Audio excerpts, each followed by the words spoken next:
Helps if you pull the mic over. That's always helpful, right? uh, I, Last week I've been using the mic in this guy a lot. Just started talking. Alright, let's go ahead and jump into it. So today we are coming back. We're doing the second part of our sort of advanced encounter building. So if you have not seen part one, I say go probably watch that first, because I'm probably going to reference quite a bit of stuff in it. And you may not have any idea what I'm talking about. But I'll do a quick recap of what we went over last time. But I don't want to waste too much time because we still have quite a bit to go through. Hopefully you guys are doing alright. I'm doing alright, all things considered. Been a busy couple of weeks, so it's nice to get back to this. Have a little break. Focus on some D&D or TTRPG stuff in general. I mean, anything that we're using in these sort of advanced combat encounter building stuff is going to be useful for probably whatever, let's say, as I'm calling sort of action RPGs, anything that's an RPG that's mainly about sort of fighting monsters or bad guys of any nature, and not something that's more investigation or social heavy, like Amber or Call of Cthulhu or etc. That more, which are usually skill based, but they could be class based. But these are games that we're looking at that are more focused on specifically fighting, right? Combat's a major part of the game, if not the most important part of the game. So let's go ahead and hop in. Let me move it over so you guys can see exactly what I'm looking at. Here we go. Let's pull up the workspace. Alright, there we go. Of course, if any of the levels are off or anything like that, everything looks okay on my side, but if you see anything that's out of whack, let me know, and I'll adjust the audio levels primarily. So let's get to it. So here are the 5 levels we talked about, and we went through basically the first 2 levels. We took a lot of time, which is understandable. Those are going to be the most complicated and sort of like the foundational knowledge to sort of build us up on these last 3, that Master, the Paragon, and the God tier sort of levels. So let's just do a quick recap, you know, the who, what, when, where, why, how, who this is for. Primarily this is going to be for, you know, people who have been running Dungeons and Dragons or Pathfinder or even OSE or some other OSR game for a while, right? You've probably run a few adventures in it, probably maybe published stuff, or maybe you're trying to do some homebrew stuff and you're getting kind of stymied because you're like, you keep kind of smashing your head against the wall trying to figure out, you know, why combat encounters aren't quite going the way they want to go. So the first thing we kind of talk about is that CR, adventure tiers, and action economy. And these are really, really important. Basically, the first bit of information you're going to come across when you start looking at like how to build better encounters,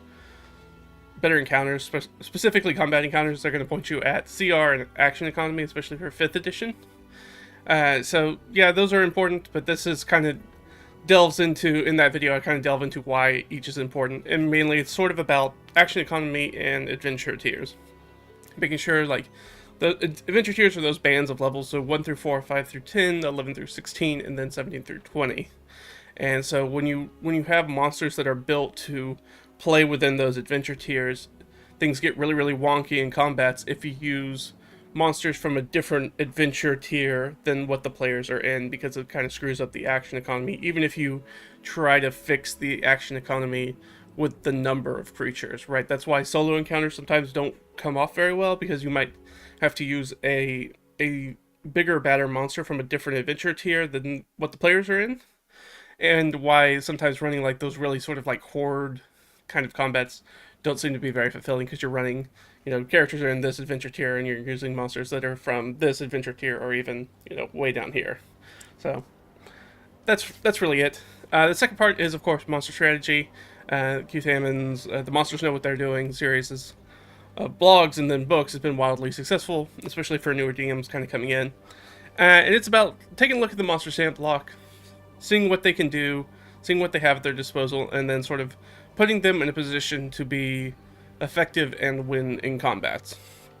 We use, last time we kind of used a standard example of a sort of bugbear ambush. We kind of use that throughout a lot of our things that we're showing examples with, and that was one of the big ones, right? They get an ambusher trait that is very much like rogue sneak attack, so they want to basically ambush parties, throw javelins, run away, try to ambush them again.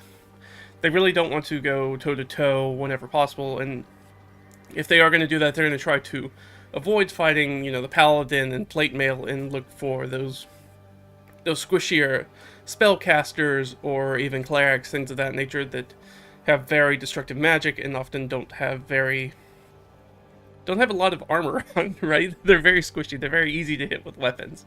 So that's what they're kind of focused on. And so kind of playing them to that effect. The last thing we kind of talked about in that apprentice level was... Can I spill my coffee? No. Okay, we're good. Is non-death resolution. So expanding the ability of how to end combats, because a lot of times, especially in new DMs, especially if you're running a lot of published modules, they kind of assume that the players are just going to kill all the monsters, and all the monsters are going to fight till they reach 0 HP. And so this kind of starts talking about things like, oh, they're going to run away, oh, they're going to try to parlay, or they're going to try to capture player characters, and why they would do those things, and things like that.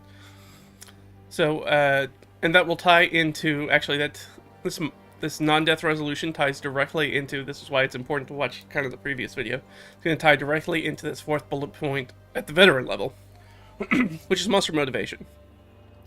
So, if you are, say, you're running some sort of like bestial creature that has sort of an animal-like intelligence, there's not a lot of reasons why they're not going to like capture and try to ransom player characters, right?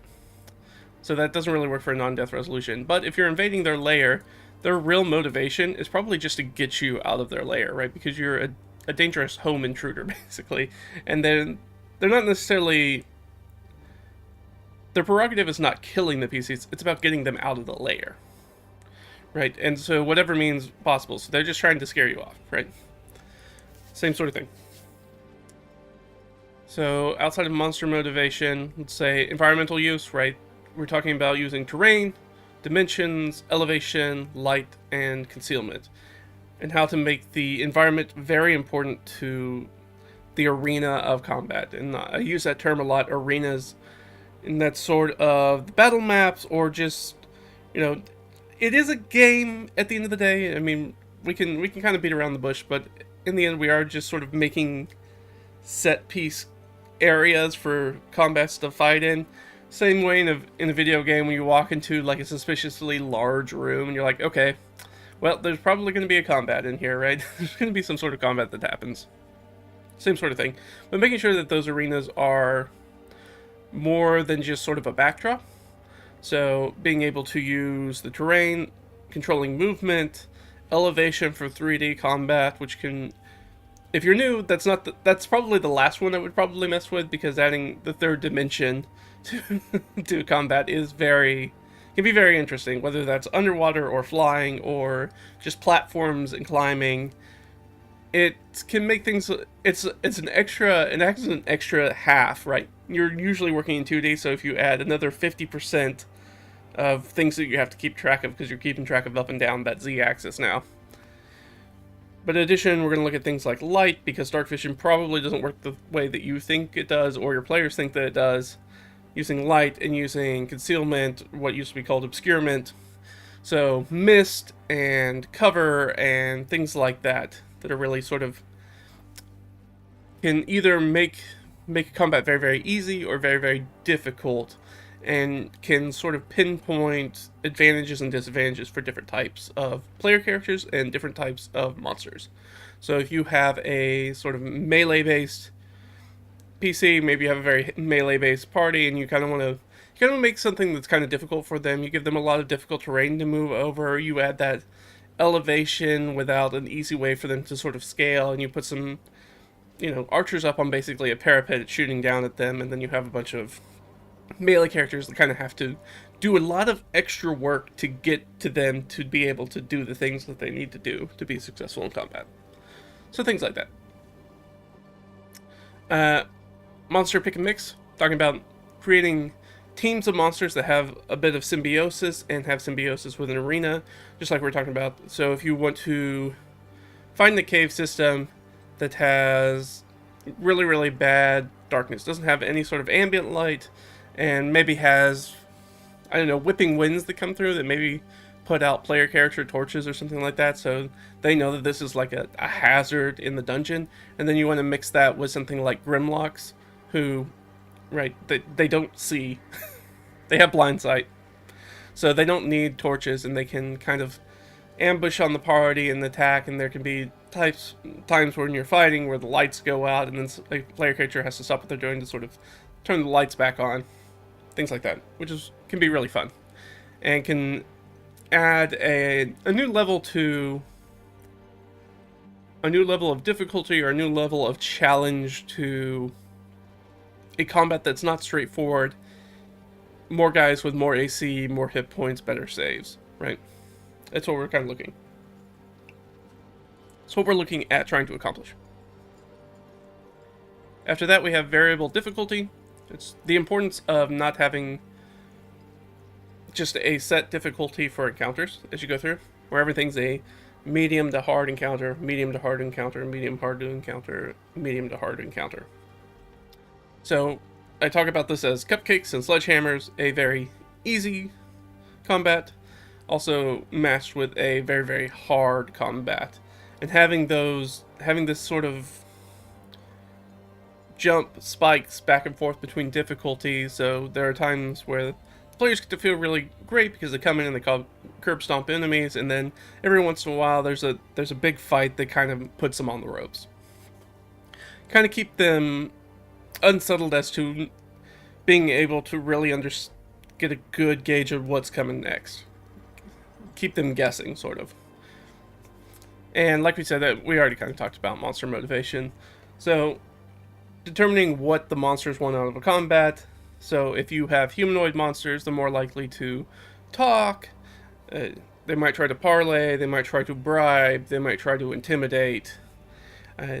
You might get to a point where they want to grab PCs and they just want their gear because they have gear that's worth money and or magic items that are very powerful that they want. Things of that nature. Because monster motivation is rarely killed player characters in general. Sometimes it is, right? Especially if you have like some sort of subplot either for a specific player character or for the group that's like hired assassins or something like that. Well, the motivation is kind of kill the PCs, but it could also be money, right? Professional assassins don't kill for nothing, right? They kill for money. So if you can maybe bribe them or something like that, fake your own death, etc., with their help, right? Those are ways to sort of get around that.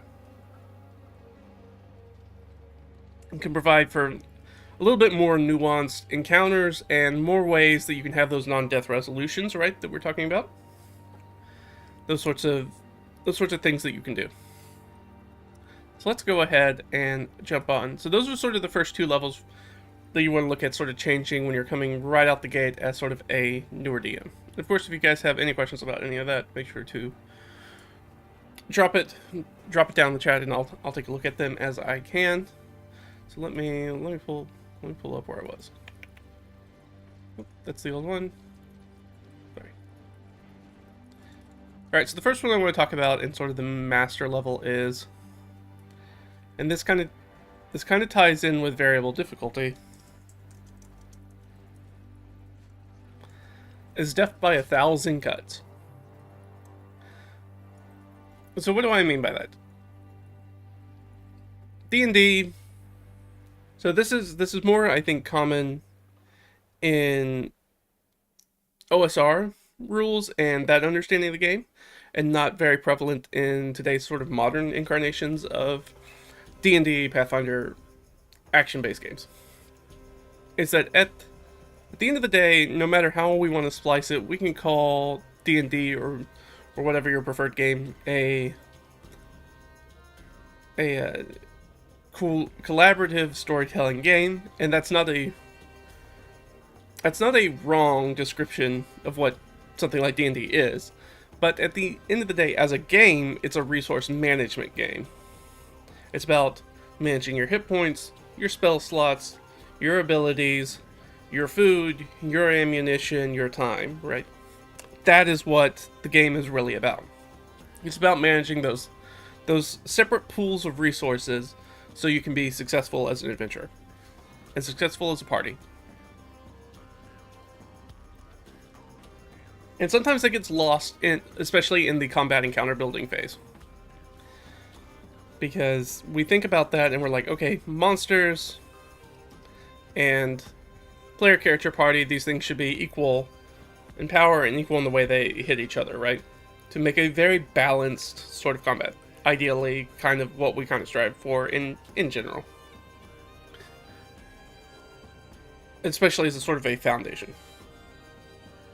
But it's important to remember that the monsters only basically have this one combat, not only in their day, but as far as what we're kind of in the narrative, in their life, right? This will be the combat, this will be the defining moment of in which they will probably die, but might not die. But this will be the only fight. For our player characters, this might be the first fight of the day, it might be the 5th fight of the day. Right, they have to, the idea is it's death by 1,000 cuts because you wear them down with resources over time. That's when you look in things like the DMG and it's like, oh, you should be having, I don't even remember what it says. They always have some wild number, like 8 encounters in a day or something like that.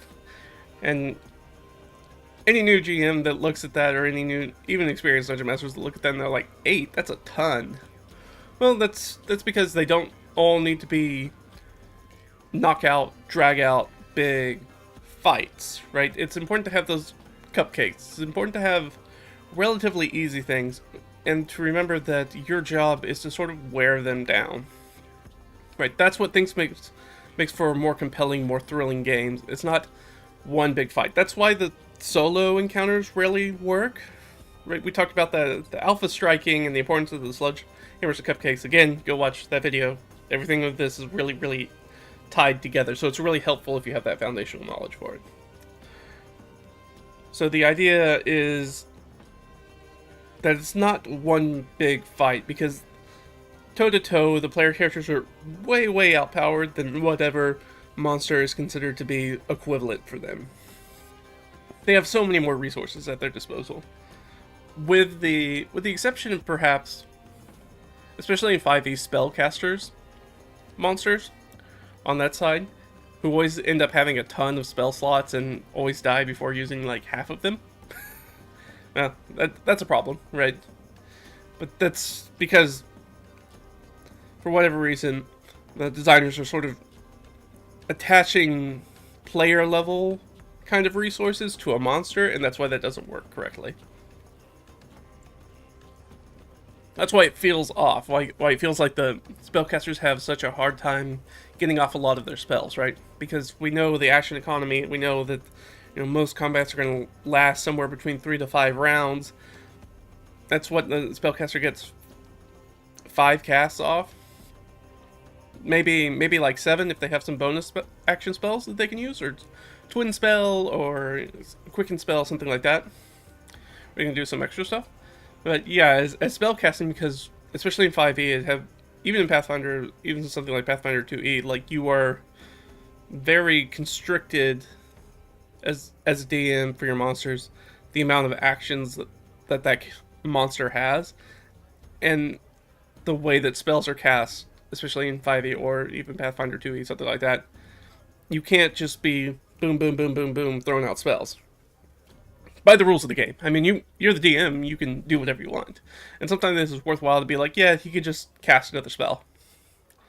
It'd be easy to just take maybe a lower level monster out of that encounter, and just be like, the spellcaster basically gets 2 rounds of actions in a combat turn. Or 2 turns of actions in a combat round. There we go. Just to give them the ability to be able to do more cool magic stuff. Right, to make the encounter more difficult. Those are sort of things. But the death by 1,000 cuts is ties in with the monster motivation and the variable difficulty. It's having monsters doing very specific things. We talked about this in the previous one, about having that overnight encounter, those random encounters, while resting. And the player's like, oh, we got attacked by goblins again. And then they have to get up and they kill some goblins, which is usually not a very difficult fight, depending on what level your party is. and then they go back to sleep. And they're like, okay, well, why did we have that encounter? But if we switch that and make the monster motivation different, now the monster motivation is the goblins are trying to steal their stuff. They're not here to kill the player characters. They're not here to sort of kill... They understand threat assessment levels, right? They understand that these are very powerful, to their eyes, monsters. Right, so they're not trying to go toe-to-toe with a party, adventuring party. They're trying to get in there, steal their stuff, and get out of there. And assumes that whoever's on watch, or somebody else who's asleep, will eventually wake up to their stuff being stolen. And now there's a totally different encounter where they have to sort of chase down goblins to try to get their stuff back. And God forbid, you know, the goblins end up stealing their bag of holding or something, which of course every party shoves everything they own in one bag, which can be easily stolen off of them at any point. And again, that's not a punitive thing. I'm not trying to punish the players. I'm just trying to play the monsters how I think the monsters would maybe act in this sort of encounter. They know that adventurers have very useful, very valuable things, so they would try to steal them. And so that's Death by 1,000 Cuts. You can do skirmishes, hidden runs, just like we talked about with the bugbear encounter. Having an encounter where the bugbears pop out, they get their surprise attack with their javelins, and then they just go away. They're not trying to go toe-to-toe. And then you have the player characters like, oh, well, we took some hit point damage. We're going to either use some healing spells, we're going to take a short rest and use some hit dice, or we're going to keep pushing into the next encounter with reduced hit points. Right? That's the Death by 1,000 Cuts, because you're slowly sort of chipping away at them. So if you want to think about it as sort of if you're trying to create an adventure, and you think about the adventure in a way that a sculptor might look at a piece of marble, and they're like, I'm trying to bring out the thrilling adventure that's within this weird lump of structure, right? So we do that by chipping away at it, chipping away, and then as players get towards the middle, towards the end of the combat, or the end of the adventure, and they're like, oh, I'm running out of resources, things are really tough, there's tons of monsters, it feels like we can't ever take a rest, it's really hard to take rests and recuperate things, we've taken like 2 short rests, I'm got very few hit dice left if we take another rest, we really need to take a long rest, but we're in a dungeon, we know, DM's very clear about if we take a rest in the dungeon, it's highly likely that monsters are going to find us in their dungeon. And then we're not going to get the long rest, and we're going to have another fight that doesn't progress us in the adventure. That's the sort of things that we're looking at Death by 1,000 Cuts.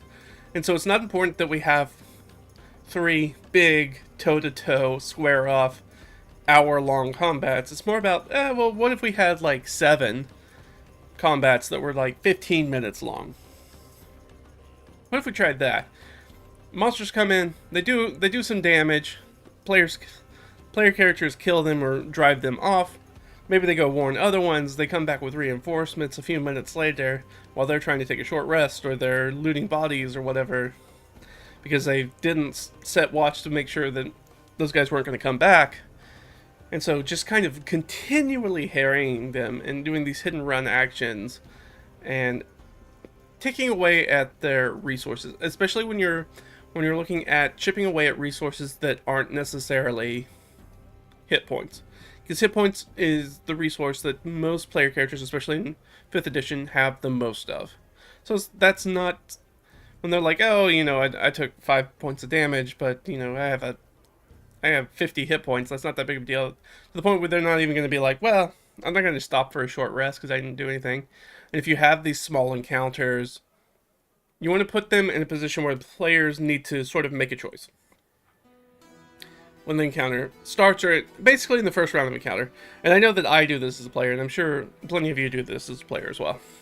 When you look at an encounter, and the encounter's kicking off, and you're looking at the monsters on the field, and you're looking at your player characters, and you're like, I'm trying to figure out how strong these monsters are. And if I'm a spellcaster, I'm trying to think of, do I want to use leveled spells in this encounter? Is it worth spell slots? Or is it worth taking maybe some extra hit point damage and saving those very crucial, very valuable resource of spell slots for something else, and just going with my cantrips? That's the sort of decision that's going to make it very much more engaging combat for your players. if they have to make decisions like that. Like I said, if you have those sort of setouts and you're like, we're doing 3 big fights for the adventure, they already know that they need to use spell slots in those encounters, right? They're going to know that. But if you start hitting them with smaller encounters and they're like, well, I've only got this many hit dice left, and I've got this many spell slots left, is it more useful for me to use an AoE ability to make your paladins go, well, I could use Smite in this situation. We could just probably end this encounter pretty quickly if I did that. If I use one of my Smites. Make them have those choices. Trying to make them have to make a choice about what sort of resource they want to use to get through this encounter, basically. Whether that's going to be hit points and hit dice, or it's going to be other sort of abilities. Especially magic item abilities, and magic spell slot abilities. Those can be really, really big sort of difference makers. Let's see, was there anything else I want to say about Death by a Thousand Cuts? That's most of it. It's that, and that's something it took me a very long time to learn as sort of a dungeon master. Because I definitely came in, right? I didn't come in, but I got reinvigorated in the hobby through 4th edition, which really had a focus on sort of those big set-piece combats. And then you realize that sometimes that's really unfulfilling. And then I talked about a previous example of a TPK on a very, very easy encounter when I was talking about sort of the cupcakes and sledgehammers in the Team Arena Symbiosis. Is that you can actually TPK player, like a party, with a relatively easy combat if they're not playing very smartly.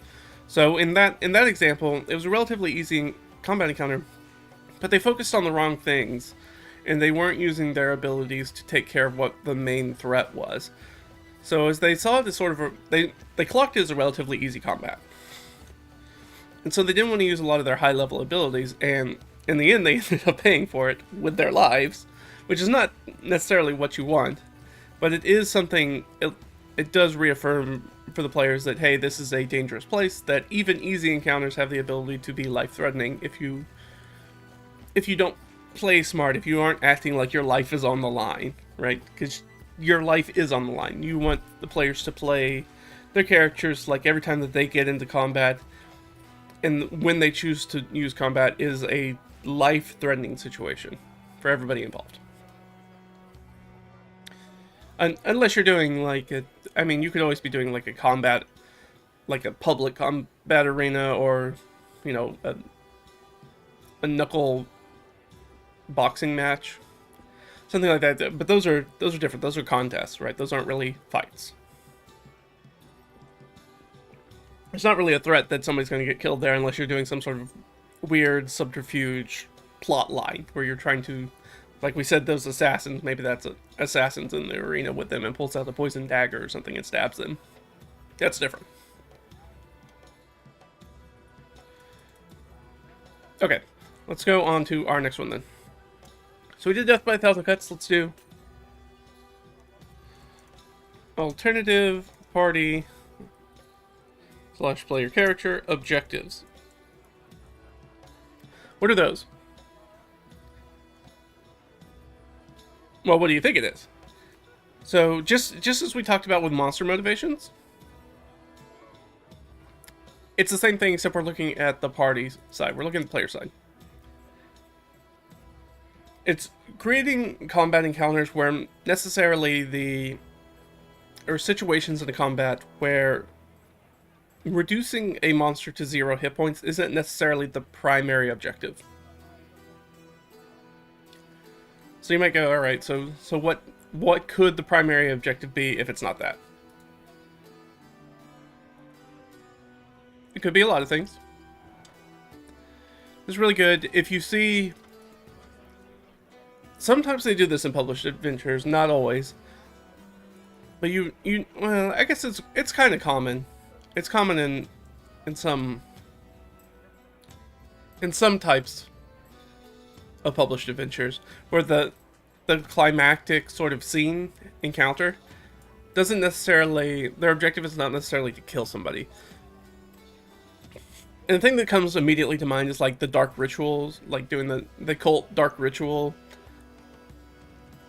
sort of storyline, where they're conducting a ritual, and really your objective is to make sure they don't complete the ritual, not necessarily to kill the head cultist or whatever. Because you could still kill the head cultist, but if the cult members are able to finish their rite and summon their demons or eldritch horrors or whatever their cult is about, or something like that, or maybe it powers them up. Who knows what it does? This is what sometimes what I call sort of like Majora's masking the sort of adventure, where, yeah, I mean, compared to something like Ocarina of Time, where it's very clear that you need to stop Ganon or Ganondorf. Well, Majora's Mask is a little bit different. You're trying to stop the moon from crashing into the world, right? And you can't kill the moon. There's no amount of bow shots and sword strikes that are going to kill the moon and stop it from crashing into the world. So, right, there's some sort of different objective that's going on. Just a good thing to do, to sort of add things in. Another way to do this is, and you have to be very clear when you set up an encounter like this, if you want to do an overwhelming forces encounter, where you have to make it clear that as DM, I'm going to throw a bunch of low-level monsters, mobs at you, and be very clear that there's an insurmountable number of them. That no matter how many you cleave through, there are always going to be more coming. And so, right, if you want to set up an adventure where maybe there's an open portal that monsters are spewing out of, very sort of Gauntlet-style video game, old Gauntlet style, you're like, alright, well, the objective now is to maybe, like, seal up this place so they don't get out, or close the portal. It's not kill the individual monsters, because killing each individual monster does not actually get them any closer to the objective of stopping the danger. Something like that. There's not a ton to this point. It's because it's very specifically situational. So determining something like that. But rituals, portals, things like that are very common ways to add these to adventures. It's very interesting. I do think that you have to be kind of careful with this. If it's not a very straightforward stop the dark ritual, because it can be very difficult to sort of get players at the table to grok in their head that the objective is not kill all the bad guys, because that's sort of the default assumption for most combat-heavy role-playing games. Is there's a bad guy, go kill the bad guy. And they can default to that or forget that, hey, that's actually not the objective. That's not your mission here. It's not going to stop the thing. So you do have to be you need to give them a lot of reminders often, I find. Say, hey, this is not necessarily, you guys are just kind of wasting, we talked about, right, death by 1,000 cuts, you guys are wasting a bunch of resources, not progressing the adventure. And this is one of those things where Death of the 1,000 Cuts moves in with something like, what did we talk, it was a monster motivation. I think it was variable difficulty where we talked about it. Talked about, once it's clear the momentum of sort of who's going to win the fight, it's okay to sort of just wrap up a fight. And so if you're doing the Death by 1,000 Cuts and they're getting sidetracked by all the like mobs and ads on the side, you can very quickly be like, yeah, you cleared this out, you take a few more hit points of damage, but in a very almost heavy-handed narration style, be like, well, you cleared out this little group of monsters, but you see more are coming through the portal. Like, until you stop the portal, it seems like just anything that you kill will be replaced twofold. Make it very clear that no solution to this is hacking through enemies. There's something else that needs to go on. it's gonna... oh, another really fun one. I don't know if I've done this one. I don't think I've run this one. I think I've... No. I ran this, but the player characters ended up not doing what I thought they were going to do.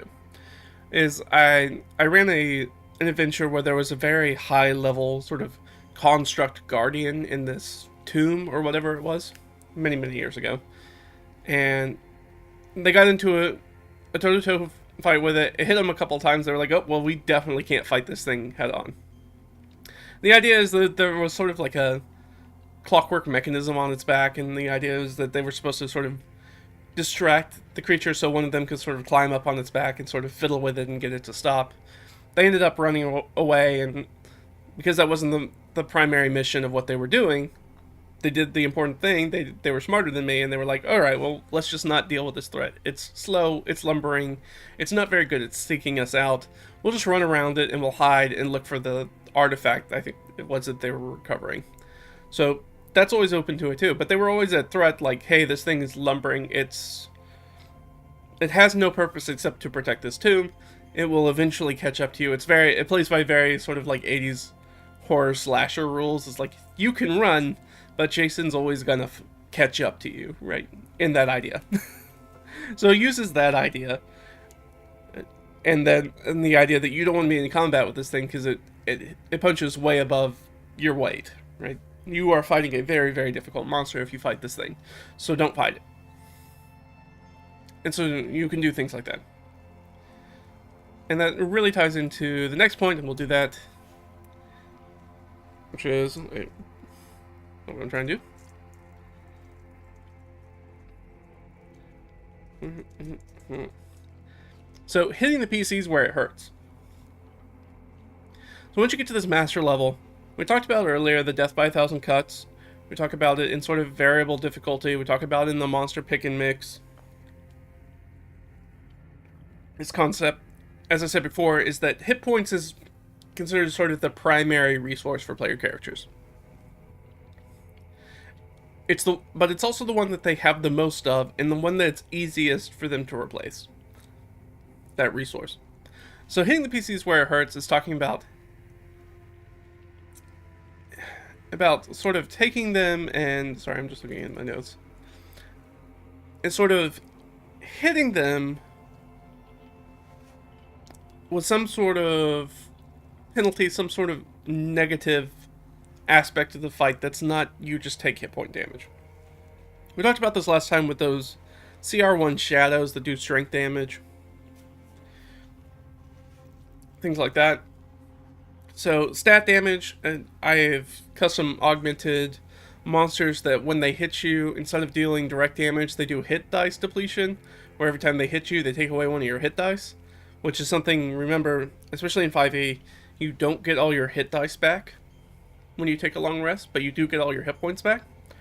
And so, taking away their ability to heal on the run is really, really damaging. Is in a lot of ways worth a lot more than the equivalent number of hit points you might take away. It's almost 2 to 3 times more severe. So you could get hit for and lose a D10 die, a hit die, and that's actually more potent than hitting a character for like 20 hit points. I mean, unless they're like first level. Either way, that's going to be a bad time for them. But usually, because it doesn't allow it stops characters from being able to heal themselves up in between combats, and that ties right directly into our death by 1,000 cuts and the resource management aspect of the game. So you start whittling away at non-hit point resources, players are going to start to freak out a little bit. So other things, sometimes I'll have traps or hazards that do spell slot eating. Which does 2 really cool things. So if you do some sort of trap or hazard that instead sort of sucks the latent magical energy out of a player character, and they send their wizard up to sort of deal with it because it's a magical trap or whatever, and it sucks a couple of spell slots out of them, they're not going to be happy about it, and then they're also going to be like, I'm not going to go back in there. But it's also a very cool way for if you have a martial character that has Arcana or has some way to maybe deal with that trap, and they can walk into it basically unmolested, unharmed, right? Because they don't have any spell slots to eat. But if they have enough Arcana knowledge, they can disable the trap, and then it's a cool way to sort of highlight a martial character for having an ability, or having the knowledge of something that's sort of outside of what you would consider most thieves or like fighters to have. It kind of highlights them in a cool way, and be like, oh, maybe spellcasters aren't super powerful. If there's a very simple trap, they can really deplete their ability to do anything very simply. Other things, conditions are a big one. Anytime you can try to throw conditions on player characters is really nice. It really kind of upends sort of what they can do, whether that's exhaustion levels. We talk about that. Exhaustion levels are usually the go-to ones, but there's also conditions that blinded, charmed, frightened, those sorts of things that can make players do the thing that we want them to do, which is to make players have to think on their feet about and not do sort of their standard operating procedure, most effective thing that they do every combat. So anytime you can sort of kick them out of that rhythm, it's really good. That's really what all this sort of advanced encounter building is about. It's about knocking the players off balance for their characters, giving them opportunities to shine, obviously, but also to knock them out of things that they take for granted. Like the spell slotting, the ability to be like, I have this many spell slots per day, and then run into a trap that removes that number, and now they have to readjust and rethink things. Those sorts of things. So keep that in mind. Or gear's a good one. I had a very fun, I'm gonna say hazard. It was a dwarven stronghold in a mountain. The front door of which was completely rimed over, had rime ice completely over it. And so I was not expecting them to walk in through that. That was not supposed to be the first room of the dungeon. So I set the DC for getting in there very high. I believe it was like a 22 strength check to try to break through the ice and open the front door. If you attach a number to it, it can happen, and sometimes you gotta roll with that. Sure, I could have been like, no, it doesn't open, but that's not fun. They rolled really high, they kicked in the door, they ran directly into what is sort of like the Great Hall of this dwarven hold, which has a magical enchantment on it, but the magical enchantment's all wonky now, it doesn't work correct. And so what's supposed to happen is they're supposed to, as soon as they step on sort of like this mosaic, like welcome space inside the front door, that's sort of like a kind of a faux mudroom kind of thing, entryway, is that it's going to depress, and then that brings the magical effect to life. So what's supposed to happen is they step on it, it says like welcome friends or whatever, and it depresses, and what it does is that it magically rips all their armor and weapons and gear off of them and stores them in a cupboard off to the side. And then it's supposed to set one of the tables with, plates and flatware and cups, and supposed to bring out food and drink for them to show hospitality, right? That's the way that it's supposed to work. But this is very old. The magic's gone real wonky. So that part works. They can try to make a strength check to kind of hold their stuff onto them, which they ended up failing. So it took all their gear, ripped all their armor off of it, and threw it up into this cupboard. The cupboard's placed high up on the wall. The idea being that you put all the arms and armor away from people, so if anybody under your roof actually gets angry about something, or some sort of fight breaks out, that nobody pulls a knife and stabs somebody, right? The worst they can do is lump each other over the head with their fists. And so that's what's supposed to happen. So it pulls them up into this cupboard, and now their cupboard's like up on the wall, and they have to figure out how to get their gear back.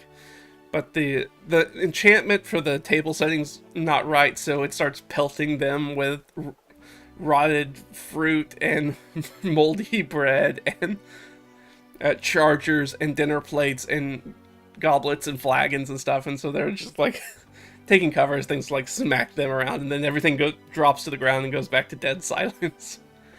But that's a fun way to be like, okay, but I'm just going to... There was an encounter that ends up happening in there, but there could have been. They just didn't roll for the random encounter in that room. But now they're like without their stuff and they have to go get their stuff. So that's, right, we're talking about a different objective, something else that's kind of going on, even though it's not a combat encounter. And it very well introduces them to the idea that, hey, there's magic in here, there's automation in this, because there's a lot of automation in that dungeon. And the automation's not working correctly, so keep your head on a swivel. Like I said, that was supposed to be more of a mid-dungeon room, but that's where they went up, so they basically had an idea to go one way or the other and make that decision. That's a fun way to just kind of remind players that hit point damage is not the only damage that encounters can do to you. It's really, really nice. Oh yeah. So the last, I had a little sub point down here, is that this becomes relatively important the higher level you play, especially in D&D, 5th edition, is that, and I'll just add it in here,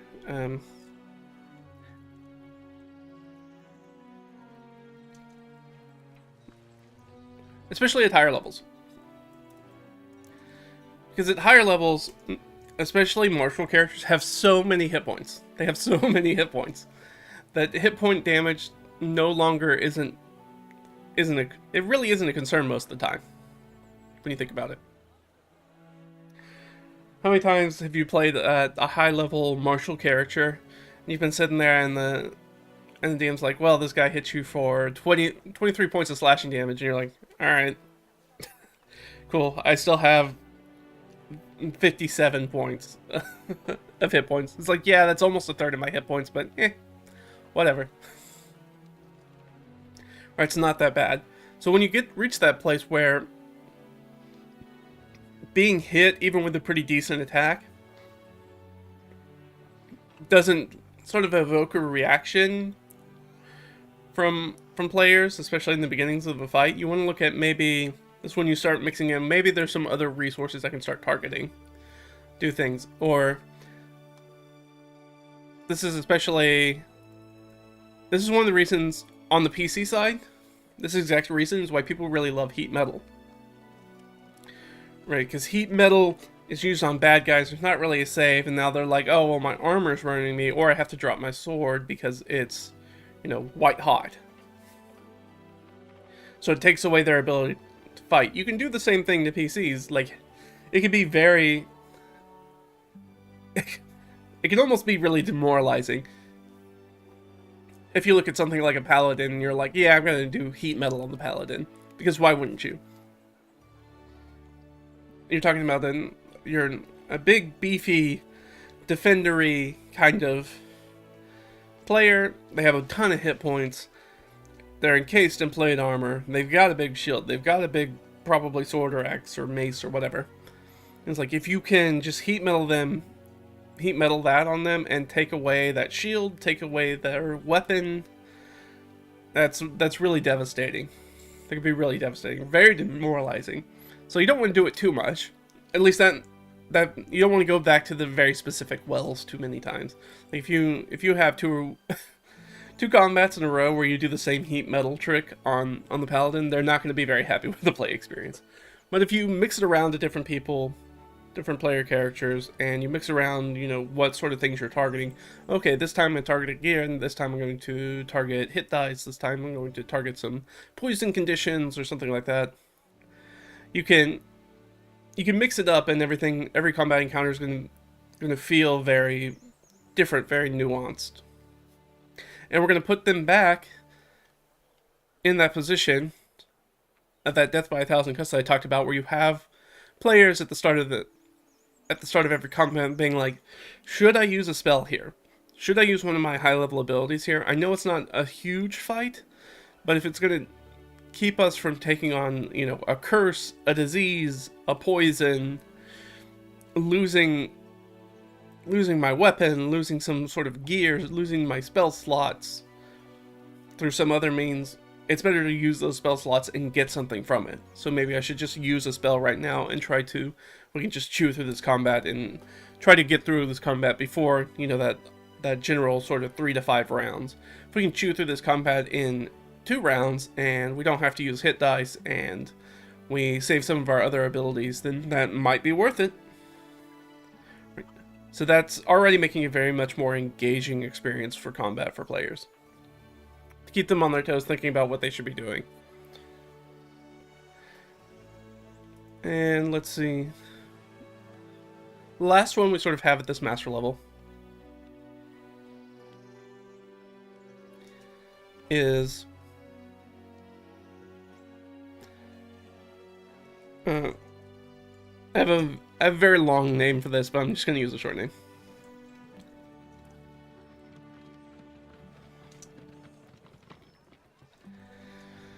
Facilitate clever play ideas. The actual title that I have down in my notes is Facilitate clever / non-standard ways for players to do damage or shift a combat in their favor. So this kind of goes exactly along with what I said about that standard operating procedure. You have players that step in and they tend to do the same things over and over again. And especially for martial characters, you have players that say, oh, I'm really bored with the combat, or you have DMs, Dungeon Masters or Game Masters online, who talk about, oh, it's so hard, it's so boring, like our fights are so boring, our combats are really boring because the players always do the same thing over and over again, or they're, running roughshod over my monsters, or they seem really underpowered, or whatever which way that needle is flying back and forth at. And one of the things that I find really, really helpful is facilitating clever play ideas. And this is something that I came to as a more experienced player that I kind of gravitated towards naturally. And from my experience, this can be a very... It's weird to call it like some sort of like weird social test for a Dungeon Master, but it is kind of what it is. It's not necessarily like I'm doing secret tests on Dungeon Master when I'm playing with them, but more of like I'm trying to get a gauge of sort of how they operate as a Dungeon Master. And that's if they're going to facilitate a clever play idea. So this is when... The obvious example is when you're like, oh, well, I want to use this very specific spell. And I want to use it in a very non-standard way. And how the DM or GM is going to work with you to like, oh, well... I'm going to help you try to figure out a way to try to get what you're trying to do, or try to explain why I don't think that that's going to work, rather than just saying yes or no. Kind of going with that. And so one of the things that you'll find, one of the things that when people say that playing a basic fighter is really, really boring, is because they don't do this. They don't do this part. Is they're generally not engaging with clever play. So, and you can tell a DM when a DM gets really surprised by this when somebody does it as a player. I was playing in a pickup random online game during COVID. We in fact were not playing D&D. We were playing I think Dungeon World. And we were running up to this crone's house, probably a hag. And there were it's in a swamp, and there were some alligators outside. And it was like, what do you want to do? And there were like this big bubbling cauldron of noxious chemicals. And so I was playing cleric, I think. And I was like, well, I want to run over there and see if I can kick over that cauldron so it spills all over the alligator. And they're like, oh, okay, right. You don't just want to hit it with a spell. You don't want to run up and hit it with a weapon. No, I want to kick over this giant brew of caustic chemicals all over it. And so if you have a Dungeon Master that's like, yes, absolutely, let's figure out how that does. One of the things that I think really makes the difference here for a Dungeon Master is that you want to reward clever play. If you like that, right? You want them to do non-standard kind of stuff, then you need to reward that positively. Because the worst thing you can do, there's two really bad things you can do. And I'll give you a bad example that I have from a real game. And then we'll kind of talk about a hypothetical good example, I guess. Or the way that I try to adjudicate that sort of stuff. First one, playing a Pathfinder 2e game. And we're attacking this guy in this sort of like thieves' den hideout. And the big bad guy is in the library. That's where we catch up to him. He's in his own sort of like personal study library. So there's a bunch of bookshelves around. And we basically, the way the room operates is we walk in through a door. There's a bookshelf on one side. There's a wall on the other side. So it's kind of a tunnel. And you have to like go around the bookshelf to get into the room. Well, he's waiting for us on the other side of the bookshelf. The fight breaks out. And most of us are on the other side of the bookshelf. So we can't really see the big bad guy. So it's kind of 1-to-1 until they can sort of clear some space to allow the rest of us into the room.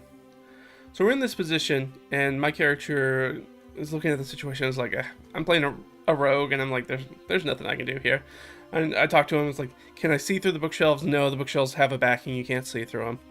Okay.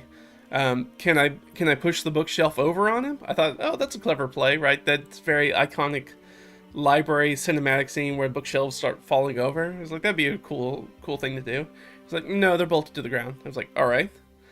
That's a little weird. I've worked in a library before. They're definitely not bolted to the ground. But I also didn't know why he was stopping me, so I was like, oh, okay. Well, I guess I hang out here for my turn, because I can't really do anything. And I can't get to a position where I can even see this guy to attack him. So, I guess I sit here for my turn. And I was like, that was like for me, it was a really missed opportunity. That could have been a really cool thing, I mean, he was a big tough guy. Let's say that he gets a strength save to be like, oh, or what is a fortitude save in Pathfinder 2e, to not get pinned under the bookshelf or whatever. And he takes a little bit of damage, it's no big deal, and now people can get into the room.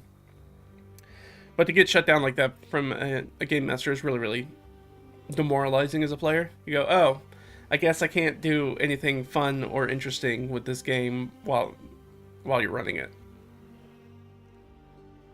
So for me, I'm not going to dig it out, but in my DM's binder, I have a modified version of the 5e DMG's kind of improvised damage. And I can write it out for you guys. It's very easy. And I don't even remember what page it's on, but it has a little table that's by basically level improvised damage, when you just have a situation where somebody's trying to do damage to something and you need to adjudicate sort of like how much damage that should be. So I use a modified version of that table. Like I said, it's a whole table for each level, so I just boiled it down to an algorithm that's kind of the same, which is basically let's do this one, X, and then we'll do YD. We can do that. Not Z. XD 6 plus X. And basically it's just X is equal to party level. So it scales. The idea is that we want to reward them by doing more damage than they might normally do with their action. That's going to be the big difference if they're trying to do a damaging thing, or is going to set up something that lets them have some sort of massive advantage. That's when we start using like the conditions. What kind of conditions can I throw on the bad guy that this makes sense with? Like if it's you're fighting in a room of humans, and if you're fighting in a room of humans, like human opponents, and you're playing as a party that everybody has dark vision or other sort of extrasensory different types of perception, be like, well, I snuffed the candles in the room or whatever, so now we're fighting at an advantage, something like that. So, but this is how it goes. So this is basically, one target. And I think this is it might actually be under the traps rules in the 5e DMG. It's one of the actual useful tables in the DMG for 5e. And it works very simply. It's just XD10, where X is the party level. So if you're a first level party, whatever sort of clever thing you're trying to do, whether that's push over the bookshelf, if it's only targeting one creature, it's 1d10 plus 1. If you were like, I'm going to make a trap that's sort of like a fire, like a dragon's breath fire kind of trap, you can go, oh, well, they're 4th level, so it does 46 plus 4 damage to whoever gets caught in it, and then half damage to whoever saves. Very simple to do that. very kind of appropriately leveled per the party's level. So it's never going to do like way too much damage, but it's not going to be so little damage to be kind of not worth doing. That nobody's going to pay attention to it. With this multiple targets, this is not going to be enough damage to. Assuming somebody's at relatively close to full hit points, it's not going to knock anybody unconscious. But one target, depending on what character it is, because it does a D10. So if it's a wizard or somebody that gets hit like that has a D6 hit die, there's a good chance that it might just KO them in one shot, which is good. There are a lot of people that might say that's bad, but that's good. Like traps and hazards should feel life-threatening if they're going to do damage. If they're that type of trap, there are different types of traps. If it's a trap that's specifically deals damage, it should be a trap that feels like it could have killed you. And so this could, straight up, it's unlikely to just in one shot absolutely kill a character unless the character basically had no hit points when they got hit with it, which is pretty rare for a player character to be exploring a dungeon with like single digit hit points, especially if they're at higher level. That's pretty unlikely, especially to be the person who gets hit with that one target. So it's unlikely to just outright kill them, but it is enough to usually, especially if they're a little bit injured, maybe KO somebody. And so it feels like it was a very aggressive trap, right? It feels like it was a life-threatening trap, even though in reality it's really not that life-threatening. But it feels like it at the table when you have a character that has, 40 hit points and you're rolling 6 or 7 D10 because they're at like half hit points, and then they get KO'd. They're like, oh crap. And then it talks about that resource management. We are death by 1,000 cuts. They've got to heal up from that. Are they going to use potions? That's another resource. Are they going to use spells? That's a resource. Are they going to take a short rest? That's a resource. And they spend more hit dice. It's very similar. And so facilitate clever play ideas. So when you're building, we talked about that environmental use when you're using those terrains, dimensions, and stuff. And you can do this for the bad guys too. Is to showcase how either side can use what's in the arena to their advantage. Another good one is like pushing pillars over on big monsters, or having big monsters push pillars over on you, and which does, like, you might be like, oh well, this is going to be, this ogre pushes a rotted pillar over on you, and it does. You're like, I'm going to use the multiple target damage, even though it's one target, because I'm going to give them like a restrained condition, because they're going to get pinned if they fail. So they fail, they take a bunch of damage, and then you're like, oh, well, you're restrained, you're pinned under the column, and now somebody probably has to come over, one of the bigger, beefier player characters has to come over and help you kind of pull the pillar off of you, and something like that. Now you've got some more stuff that's kind of going on in combat, other than monster and PC run at each other and hit each other with sticks till one of them falls down. That's a super basic, very standard combat that we kind of want to move away from. We don't want to do that. We want to make combats more interesting. So facilitate those clever play ideas, and remember that they can go both ways. And that's pretty much everything for the master level. Like, if you hit this, if you're considering all this stuff when you're making encounters, you're going to be running great games. You're going to be running high-level games that players are really going to like. They're going to really like the combat encounters. They're going to feel like they never know what's coming next. They never know what's going to be, right? It could be hard enemies. They're not going to know what maybe the tricks are with the enemies, what their strategies are. They're fighting them on their home turf. They might have to do something like, well, we're going to try to, like, if we're fighting Swaggin or something that's like water-based or Kuatoa, and we're going to try to like pull them out. We're going to try to like kite them out of the water because they have such an advantage. Dealing with things like the cupcakes and sledgehammers, they never know the difficulty of the combat that's around the next corner that they're going to run into. And the monster motivation, what do they want out of it? What are they trying to do? Are they trying to take their gear? Are they trying to kill them? Are they trying to capture them to use them as slaves or ransom, or trying to take them alive, right? All sorts of different stuff. Death by 1,000 cuts, realizing that, especially in this is really important to remember in sort of like a dungeon delving situation, is that they're a dungeon functions a lot like just a gauntlet of challenges as the party tries to get to their goal. So, especially if you look at old OSR things of that nature, you'll see that there are a lot of groups that really try to avoid a lot of combat unless they have a very significant advantage over the monsters. Like if they have very Sun Tzu style, where it's like, look, we have a better vantage point, we have twice as many people as them. Like, this is a good area for us to just attack and silence these things and take whatever information and knowledge we can get out of them, whatever minor treasures we can get out of them, and hide their bodies. Things like that. As well as, right, having those alternative party or PC objectives. What are you actually trying to do in here? Right, this goes for when you're designing adventures, too. Because it's very rare that an adventure, unless you're playing like a Monster Hunter adventure, like where the mission is specifically go destroy some type of creature or hunt down some type of creature, it's very rarely go kill something. So killing stuff is just roadblocks between you and your goal. And once you realize that as a player, you're like, oh, well, there's...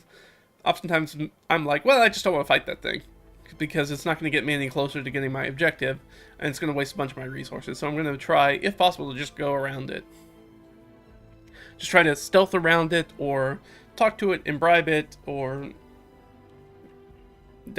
There's all sorts of not direct, we jump out and try to kill a monster ways to approach that issue. Try to get where you're trying to go. Also, if you're hitting the PCs where it hurts, especially as they get higher in level, start looking at things you can do to essentially mess with them that's not standard hit point damage. Lingering injuries, exhaustion levels, conditions of some type, cracking magic items, or doing things like that, like all sorts of weird stuff you could do with them. And this is where, if you're reaching this master level, you feel very confident. You should be feeling very confident as a dungeon master or game master about going off book, right? Off book in the rules. Right? There's no rules in the books for basically cracked or otherwise not destroyed magic items, but damaged magic items. But you could add those rules in very easily and be like, oh, well, you keep using this, and they grab it, and now there's this crack that runs along the wizard's wand, and they're like, well, let me know when you roll a 1 with one of your attacks, because that's going to make a difference. Like, something weird's going to happen. And you might inject, like, the wild magic table or something, like, or maybe it just explodes, or who knows. If you're like, hey, this could be really dangerous to use, and they keep using it. Now, you can also go the other way and be like, let me know if you roll a natural 20, too, because now something else, maybe weird, but also very cool, might happen. And especially how important doing this sort of stuff is the higher in levels you go in D&D. Specifically D&D, but for any action-based RPG. Facilitate clever play ideas. Being open to when players bring very weird things or want to do very non-standard things, being open to that, but also injecting those into the scene yourself, right? Like I said with the example when fighting the hag's house in the swamp, the DM put that bubbling cauldron of caustic brew in there. He put it there, so I'm like, well, I might as well use it. There's a monster right next to it. And so kick it over and spill acid all over that thing. Which worked out really cool. Everybody really loved it. It was lots of fun. Basically took an alligator out by itself. Because it was so much. Because it was like, the comically large witch cauldron that's got, I don't know, probably 20 gallons of liquid in it, or if not more than that. So it was a lot of acid. So if you're doing all this stuff, you're going to have really, really good encounters. Like, players are really going to like the combat, because they're always going to have this feeling like they don't know what's coming down the pike at them. They're they're always going to be on kind of on their toes, and then you're going to hit them with those cupcakes, right? You're going to hit them with the cupcake, and then they're going to feel good about themselves. They'll be like, ah, all right, well, you know, maybe this time it's going to be different. Maybe this time, you know, we're not going to get the tar kicked out of us. We're going to get in there. We got a good one. Our morale's high. Our confidence is maybe a little elevated, and then they get hit with a sledgehammer or a weird pick and mix, or they get hit with a very different monster motivation. Hit them with one of these other things, and then they're off balance again, trying to figure out where they need to go, what they need to do to be successful. So, if you're running those, you're going to be running great games. You're not going to have a hard time probably finding players if you're doing this, especially now. This might push, depending on how you do it. You might be worried that following these sorts of things, these first 3 levels, is maybe going to pull somebody like power gamers, right? That are going to really enjoy that, or people feel like they kind of need to do power gaming to keep up with that. Remember that the way you do the difficulty should be reactionary to the difficulty that the player characters present at the table.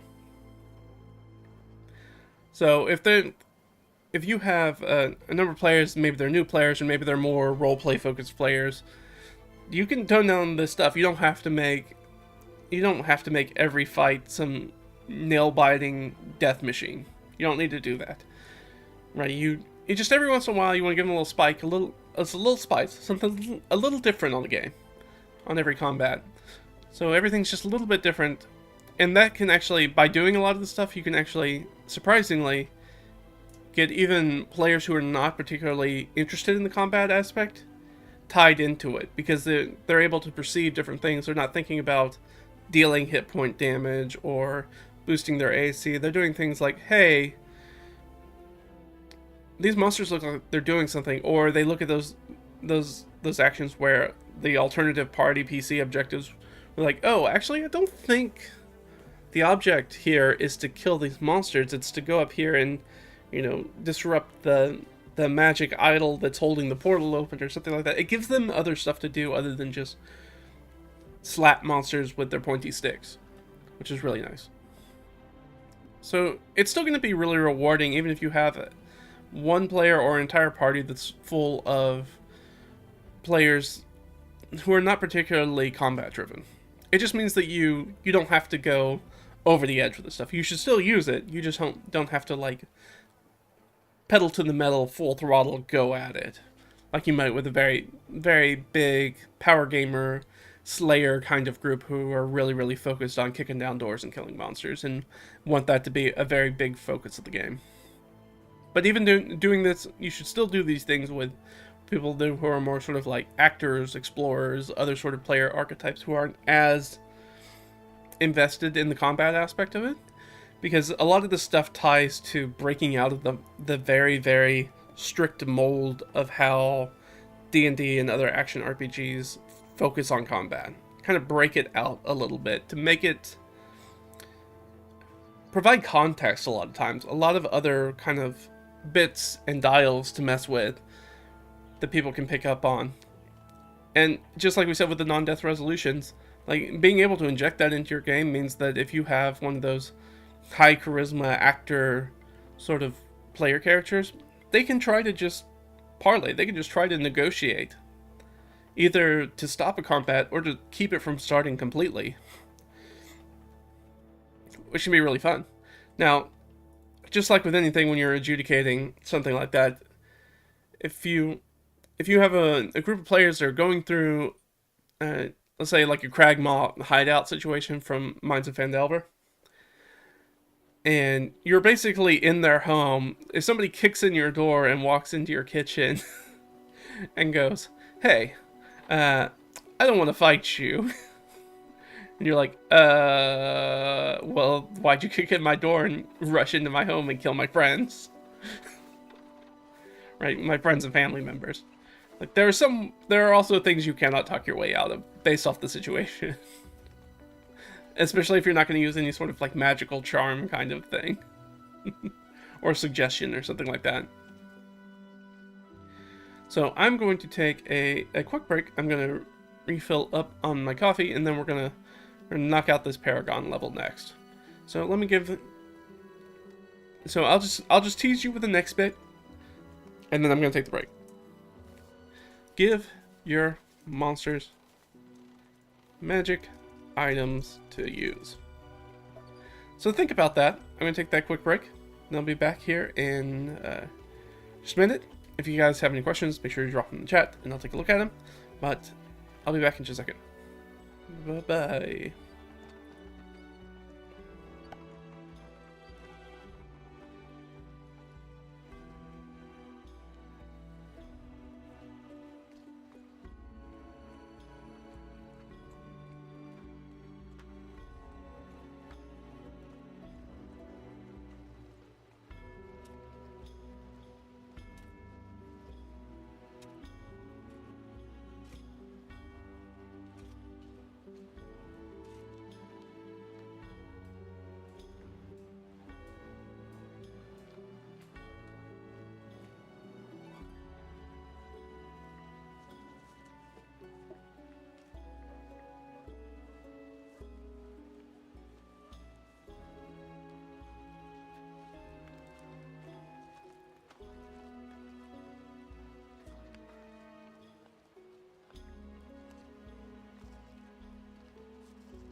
let's get back to it. Just moving this real quick. There we go. Alright, so give your monsters magic items to use. So, what did you think I meant? Hopefully you didn't mean this. You didn't come to think this.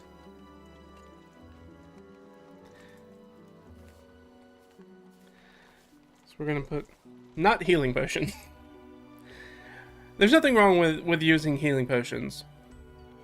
To having monsters using their healing potions, but one of the reasons that I choose not to do that is because the game already, and it really doesn't matter mostly on what game you're playing, they tend to have quite a bit of hit point bloat, which is that as you get higher and higher, monsters have more and more and more and more hit points. And like I said last time in our last video, we really want to kind of focus in 3 rounds of combat kind of seems to be the sweet spot. As I said last time, 3 rounds of combat basically allows every PC the opportunity to do something cool if they were going to do something cool. And you're going to be able to determine which of the side has the momentum in the fight. And once it's clear which side has the momentum and who's probably going to win this fight, we really want to run as quickly as possible to ending the fight. Once it's clear who's going to win, let's end the fight. It really stops that sort of what we call mop-up duty, where there's maybe 1, 2, 3 rounds of just whittling down hit points of monsters, even though at that point, right, all the characters have moved over to their most basic attacks and cantrips because they don't want to use any more resources because they know they've won the fight. So that's one of the things that actually goes right back into talking about hitting the PCs where it hurts. Because that's a prime example of players being very comfortable in the amount of hit points that their characters have and their ability to heal. And so they'd rather take a little bit of damage and not use their bigger abilities, even when once it's clear that they're going to win the fight. So I don't really often want to give healing potions or other sort of healing aspects. I mean, there are some monsters that are built around that. Regeneration, things like that, like trolls. But primarily, I don't generally want to give them healing potions. I want to give them other stuff. I want to give them, especially those spell scrolls, those wands, consumable magic items, and then reward the players. If the players are able to take them out quick enough, then they get to have those consumable items. If they don't, then the monsters get a chance to use them, and it allows them to sort of shake up combat other than things they would normally do. Like if you have a hobgoblin commander that pulls out a wand of magic missiles and blasts the wizard in the back row with it, right? That's a total game changer when that happens, especially if doesn't do it right out the gate. So maybe that's like the second or third round of combat, especially third round combat, where it's sort of at that pivotal point where you're trying to figure out, okay, we're going to be able to tell really quickly who's going to win this fight, and then you have one of the bad guys pull out a wand and blast the wizard in the back row, and there's no save, the wizard just takes damage from it. And then they could be like, whoa, okay, this encounter just got way different than I thought it was going to be, right? We get that mix-up that we're trying to do. We're trying to put those players on the back foot, trying to inject something new or different or novel, something they need to adapt to. So it can be really useful, as well as having really powerful, weapons. Remember that whatever magic items you give your monsters, there's a high likelihood it's going to end up in the hands of your players. So just keep that in mind. So if you want to give your big bad Death Knight like a +3 flame tongue, well, that means that somebody in the adventuring party is going to have a +3 flame tongue probably. And maybe that's not what you want to give your like level 5 fighter or paladin. Maybe you don't really want them to end up with that. Then you should probably not give it to the monster. Just like I said with sort of the Rime Ice door at that Dwarven Fortress that I didn't expect the players were going to go through. If you stat it, if you put some sort of number attached to it, it becomes within the realm of possibility in the game. So if you give your bad guys a specific item, there's a chance that the players are going to find a way to get their hands on it. And that could be as simple as having that flame tongue and then casting heat metal on it, the bad guy drops it. The cleric or whoever it is cancels heat metal or the druid and picks it up, picks the weapon up. Well, that really unbalances the fight pretty quickly in round 2 if you can do that. So keep it in mind. So I like to use consumable items. And it's fun if you get really specific ones, especially if you use the ones that don't often get used. So I'm going to say specifically other consumables. Other consumable items. So one of the most common examples of like worthless spell scrolls or potions you often get is like jump. How often does jump come up?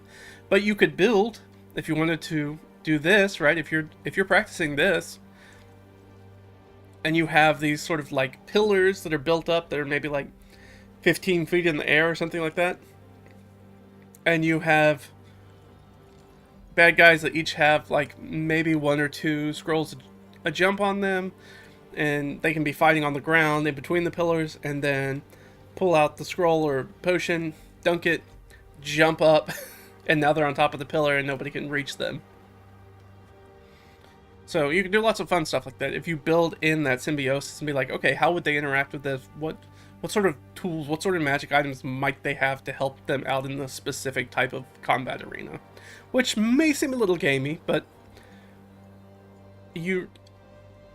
I don't think it's unreasonable to assume that the monsters you find the best way to utilize whatever arena they're in.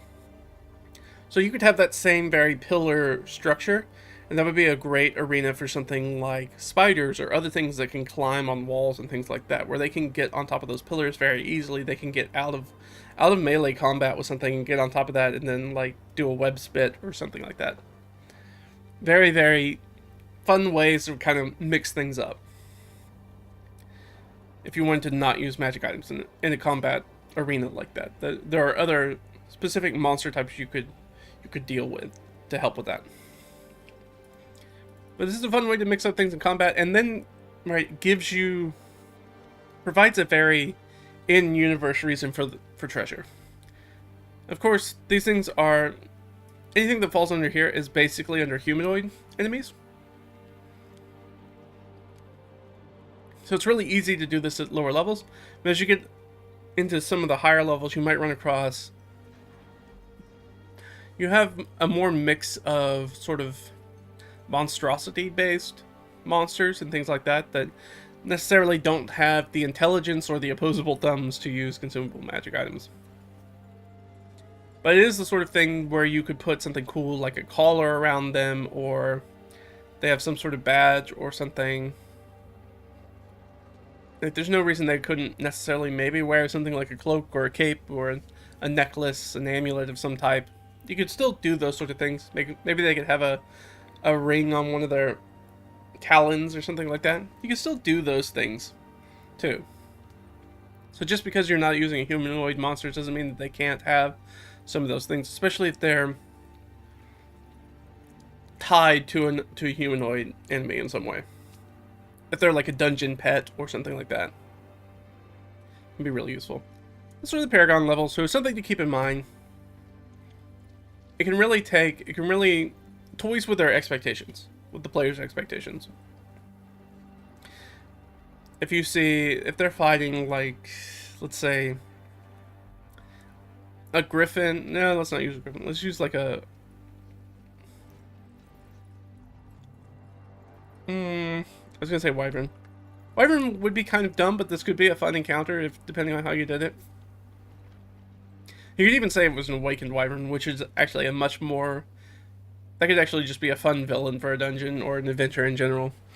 And so you have this wyvern who's flying around, but they also have a necklace of fireballs that they can cast fireballs on people. That would be a lot of fun. But so they're smart enough to be able to cast it. Even though I don't think you actually need to make an intelligence check for necklace of fireballs to cast it. So, I mean, but still it would be hard to grok with sort of animal intelligence, level intelligence, if they understand how to use a magic item like that. So they might still need to be awakened. I don't know, it depends on how literal you want to get with your game. I mean, they're never going to actually know the intelligence level of the wyvern unless they stop to try to talk to it, I guess. So, I don't know, maybe you can just hand wave that a little bit as a DM. There's a lot of, you get into these, once we get into these higher levels of creating combat encounters and doing higher level dungeon mastery, there's a lot of sort of, just in 5e in general, but especially as you get into higher level sort of things, and better sort of different aspects that the game doesn't really cover and you have to adjudicate a lot, where you can be like, does this feel balanced? Does this seem like it will be fun for people involved? And I'm like, yeah, a wyvern casting fireball sounds like a very fun kind of weird encounter, so I kind of like that. Yeah, if it can do a flyby attack and then whips around and blows a fireball on the party who's just standing in a group, that could be a lot of fun. So yeah, you think about throwing magic items on them, and not, like I said, try not to use healing items, just because that has a tendency to draw out combat, and generally we're trying to smush combat so it's smaller, like it's tighter, not drag it out longer. Alright, next one. This ties specifically into monster motivation. And, what am I looking for? Variable difficulty, sort of. And alternative PC. That's not really an alternative objective. That's right. Reinforcements. Like I said, using the morale system is very important. Which kind of goes into that very first level, that apprentice level. Oop. Stringing together encounters.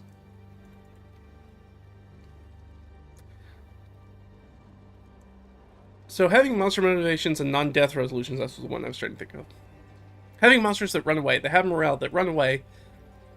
Now that changes, often that changes the PC objectives when you see monsters run. Especially if you're like in a dungeon environment or something like that. Because you realize that if they run, they're fleeing back to get reinforcements and to alert people to your presence, which are bad things if your PC's in a dungeon. Because that means you're going to have to fight a lot more. Which means that you're going to be doing... Where is it? They have to spend more resources. That's hit dice, that's death by 1,000 cuts. All that ties into reinforcements. And stringing together encounters. The nice thing about having this variable difficulty, about not making every combat a toe-to-toe drag-out big fight, is that you have a lot more leeway about stringing together encounters. So, let's say a null encounter. Let's say it's a hyena encounter. There are hyenas guarding the entrance to a null camp or something like that. Players sneak up, they get a surprise round, they attack the hyenas, they kill most of them probably the first or second round, let's say they're a little bit higher level. Well, one of the hyenas turns tail and starts yipping and running back into the encampment. Okay, now the objective becomes stop that hyena, because if we don't, we're going to have a bunch of gnolls coming down on us. And so then they're chasing after the hyena. The hyena's running. If they don't take it down in probably a round or two, or I might do a chase sequence depending on how far they are from the camp, as they try to chase the hyena down, which can be fun.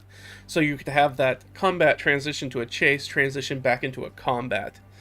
So they're chasing it down, and then they're immediately back into a combat because they didn't catch it in time, and now it's raised a bunch of whatever that sort of like next big encounter is in the encampment, which are gnolls and probably more hyena.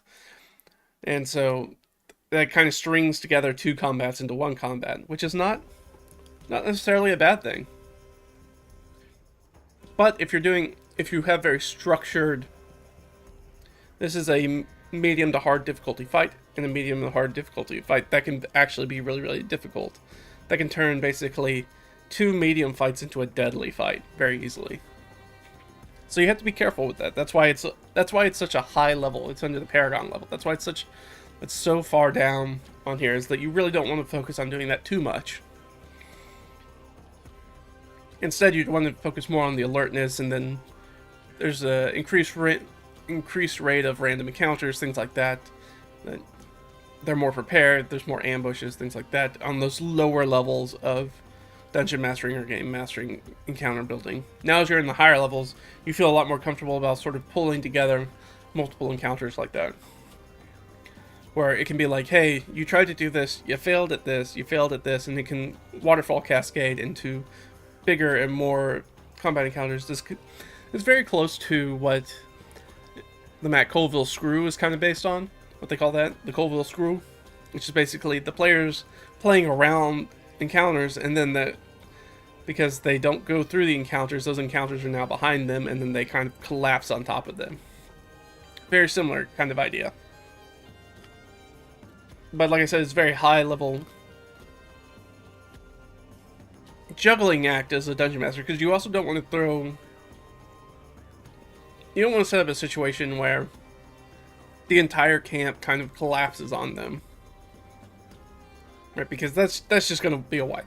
If you put the player characters into a corner, or they kind of put themselves into a corner, and you throw the entire brunt of the dungeon or adventure at them, they're going to die, right? There's no way out of that unless they have some sort of weird like teleport or port scroll that's going to take them back to safety.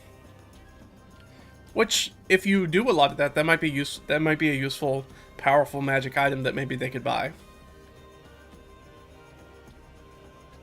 They can always carry around this one, like, get out of jail, pull yourself out of the shit token. And you can make it really, really expensive, and then they have to pull together a lot of their riches to buy another one. Which is a good way to deal with, sort of, especially in 5e, the large amount of gold that player characters end up accruing if you play by the rules, and its reward system, that they don't really have a lot to spend that money on, which is a very common D&D problem, but especially in 5th edition, where magic items are not usually things that you can buy. So they just have all this money. If you give them like this port token that they can spend, 1,000 gold or something on, you can kind of pull it out of them. They can only have one at a time. They can't buy anymore. Can't carry around multiple ones, so they always have to come back and buy another one whenever they use it, or risk that sort of situation where they get a dungeon collapses on them. If you want to play it that way, that's not the way I play it, but I could definitely see a very fun and engaging campaign where you do that. So yeah, stringing together encounters, that's kind of the big thing. This really, really helps. What this really, really helps to do is showcase that encounters, each individual sort of combat encounter doesn't live in a vacuum. They don't exist in vacuums. In that, yes, we're going to set like arenas for them to be in, and they're going to play within these arenas. But if they exit the arena, there's no reason these two arenas can't be slapped together, right, and pulled together. This is not a one and done thing. Like, it's not JRPG. We're pulling you off the world map into the combat encounter. Once you finish this combat encounter, you go back to the world map. Like, these are all things that are happening. They all exist in the same space. If you're not careful, if you're not playing clever, if you're not playing smart, it's very easy that you can have these mashed together, and you end up with sort of, it's not even a gauntlet. Right, sometimes you'll see that in something like a JRPG, where you have to go through a gauntlet of fights, or like a phased fight or something like this. It's not like that. It's like having a fight, and then having an entirely new fight get immediately pushed into it all at the same time. It's not finish this fight, then immediately another fight. It's both those fights at the same time right now. Which is not good for player character health. Let's put it that way. It really increases the mortality risk. But if you're wanting to do that, that's a very easy way to do it. So, and you can do this to sort of, I try not to do this a lot, but there are circumstances in which you might want to do this, or might need to pull this sort of trick out of your hat with this reinforcements. If you have a combat that you really want to be more potent, you can have reinforcements show up, or have roll for things like random monster encounters who are going to come across these things, or can hear the combat from down the hall or something like that, because combats are not quiet. They're very loud. So it can attract attention, especially if you're what we consider in enemy territory. If you're in enemy territory, where that's a dungeon, this wood, you're sneaking around that knoll camp, like, you're going to alert enemies, and enemies are going to come to investigate. And if they hear the sounds of, specifically of combat, they're going to come running. Combat ready. So it's a good thing to sort of keep in mind. And what you can do is you want to telegraph that as much as possible. So if you have that and be like, you can do the treats and timers sort of thing from Runehammer or ICRPG, where you can just like take a die and set it out on the table with a number up and let everybody see it. And that's like, hey, you don't necessarily need to explain what it is. Just be like, hey, by the way, when this clicks all the way down, something bad's going to happen. That's really all you need to know to reinforce the danger with them. They don't need to know that, hey, when this D6 that I set on 2, like in 2 rounds, more bad guys are going to show up. I don't need to tell them that more bad guys are going to show up. I just need them to let them know the gravity of the situation. Be like, hey, by the way, in this many rounds, something bad's going to happen. And that's all they need to know. So they know, all right, we need to end this combat very quickly and figure out what we're doing. So you can do that. And that can help you really, right, that changes things. They're going to start using spell slots. They're going to maybe try to run away. They might even run away at that situation. They're like, hey, this fight, we don't think we're going to wrap it up in 2 rounds, so we're just going to run. That's a perfectly viable strategy. And I'm absolutely, if you try to run, as a DM, if you try to run from my encounter, I'm going to let you run. Now, the bad guys are going to maybe chase you. I might turn that from a fight into a flee scene, where you're actively trying to run away, and the bad guys are chasing you. Right? I might not just be like, oh, you run away, and then you just run away.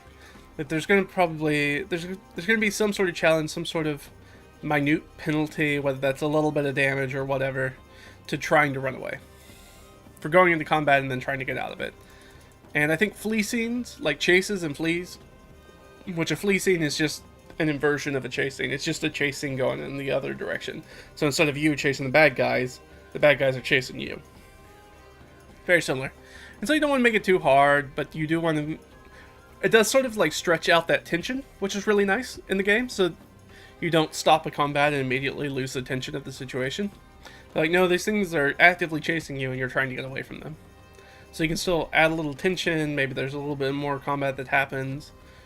It can be really fun to kind of make it a little bit more dynamic. And to make that very organic transition between combat to sort of an exploration kind of scene to maybe sort of a social scene. So it might be, you have the combat, the player characters, the party decides to run, they're running, they're getting chased, let's say they succeed, which they probably will, of getting away from the bad guys, and now they have this sort of social scene where they're, catching their breath, like hiding somewhere in the woods, catching their breath, trying to figure out what to do next, and maybe still, as the DM, I'm narrating, like, you can still hear the sounds in the distance of the knoll yips and the barks of the hyena as they're sort of running around, clearly still looking for you. And you can adjudicate things like that and narrate it, so it's that tension doesn't immediately deflate, but it does start to scale back down. But then also puts them in a position, hey, by the way, the longer you guys just hang out here, the more likely it is they're going to find you. So what are you guys going to do? Like, keep some of that blood pumping, keep their feet moving in the adventure, trying to progress the adventure. Be like, still, even though you're far away from them, this is maybe not the safest place to try and take something like a short rest.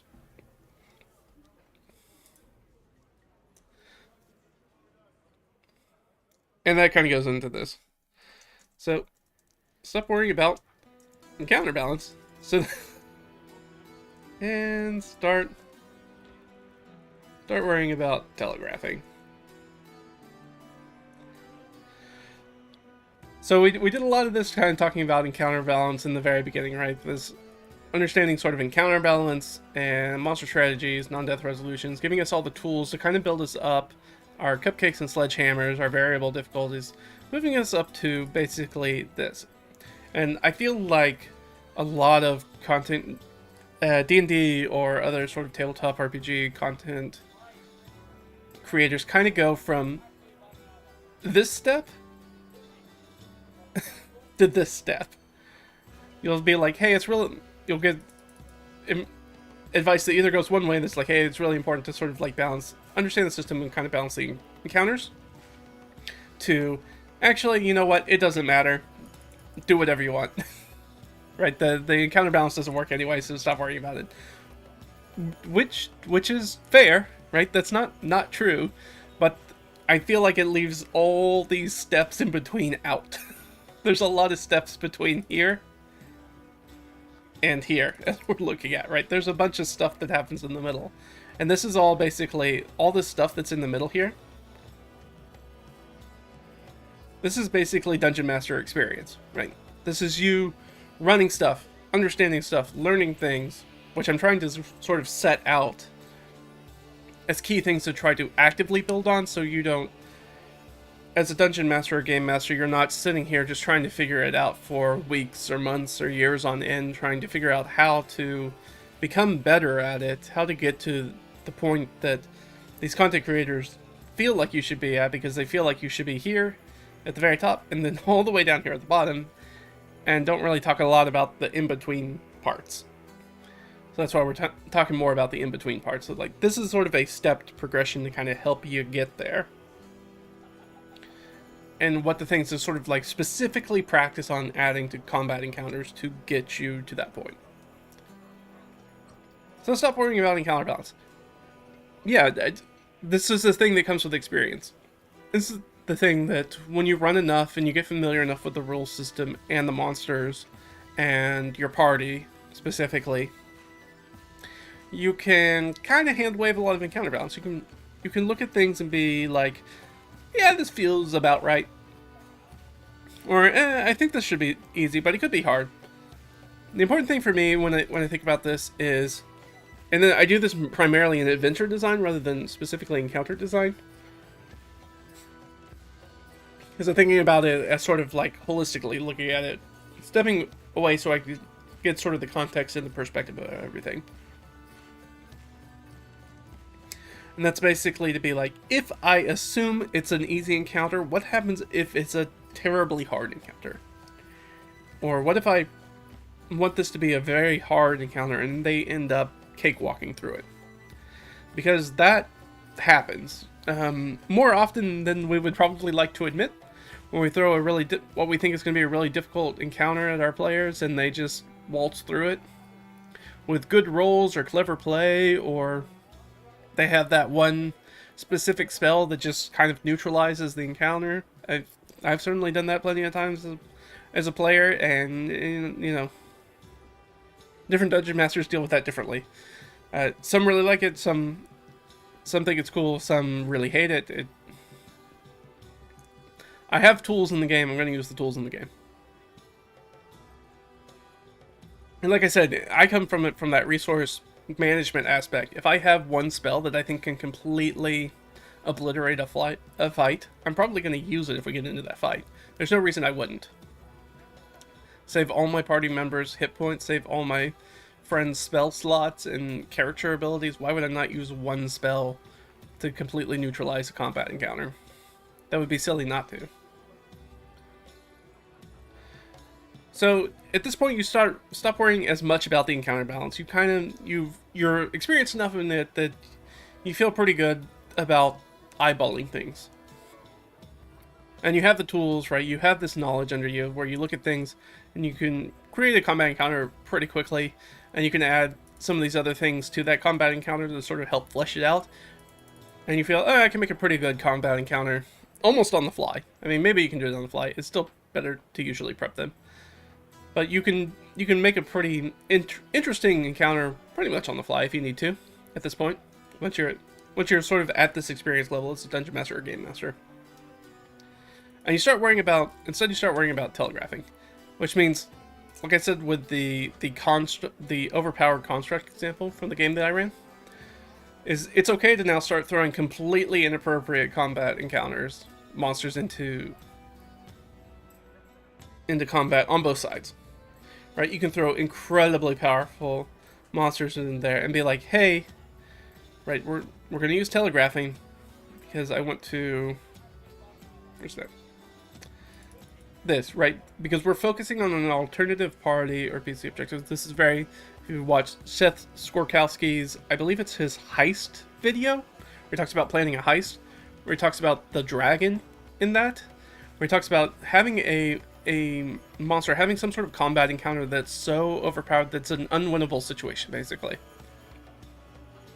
And so being able to appropriately telegraph that, just like having the portal where more hordes of small minions spew out of. There's nothing in this encounter that you can do. There's no amount of killing you can do in this encounter that is going to beat this encounter. There's nothing you can do with that. So there's something else going on. This in the heist one, in Seth Skorkowski's heist video, the dragon is sort of like the looming threat of when the heist goes bad, like goes really, really bad, and it shows up. And this is like the SWAT team. This is something like, you can't fight this. You cannot fight this. You cannot want to fight with this thing. So you were actively avoiding it. So that's something we talk about, having a high level, very much having a Bilbo Baggins moment where you, right, that engagement with Smaug is about getting in there and checking out the situation. It's and trying to steal something out of his lair. It's not about fighting the dragon, right? Bilbo is not going to kill Smaug, right? That is not going to happen. So instead, but we telegraph that. We telegraph. You feel, if you ever watch any of the movies or read the books of detailing the Hobbit, it's very clear that that's not going to be a fight, right? That Smaug as a monster is so overpowering, powerful, so outside the range of being able to be killed, that this is not something like getting into a fight with this thing is a fail state. That is a fail state of the game. So we need to telegraph that. That's the important thing. Talk about, oh well, his armor is impervious to human weapons, right? Like Smaug's. And the important thing is finding like the one chink in the armor, right? And now it's a gimmick monster. Which, if you don't know what a gimmick monster is, it's basically a monster, specifically in old school D&D, though, or other systems, that you need to know something about the monster to beat it, right? That it has some sort of specific vulnerability that you need to know and exploit to actually beat it. For trolls, that's fire and acid. Right, they regenerate. Even if you reduce it to 0 hit points, it's going to get back up in fighting unless you kill it with fire, basically. Or acid.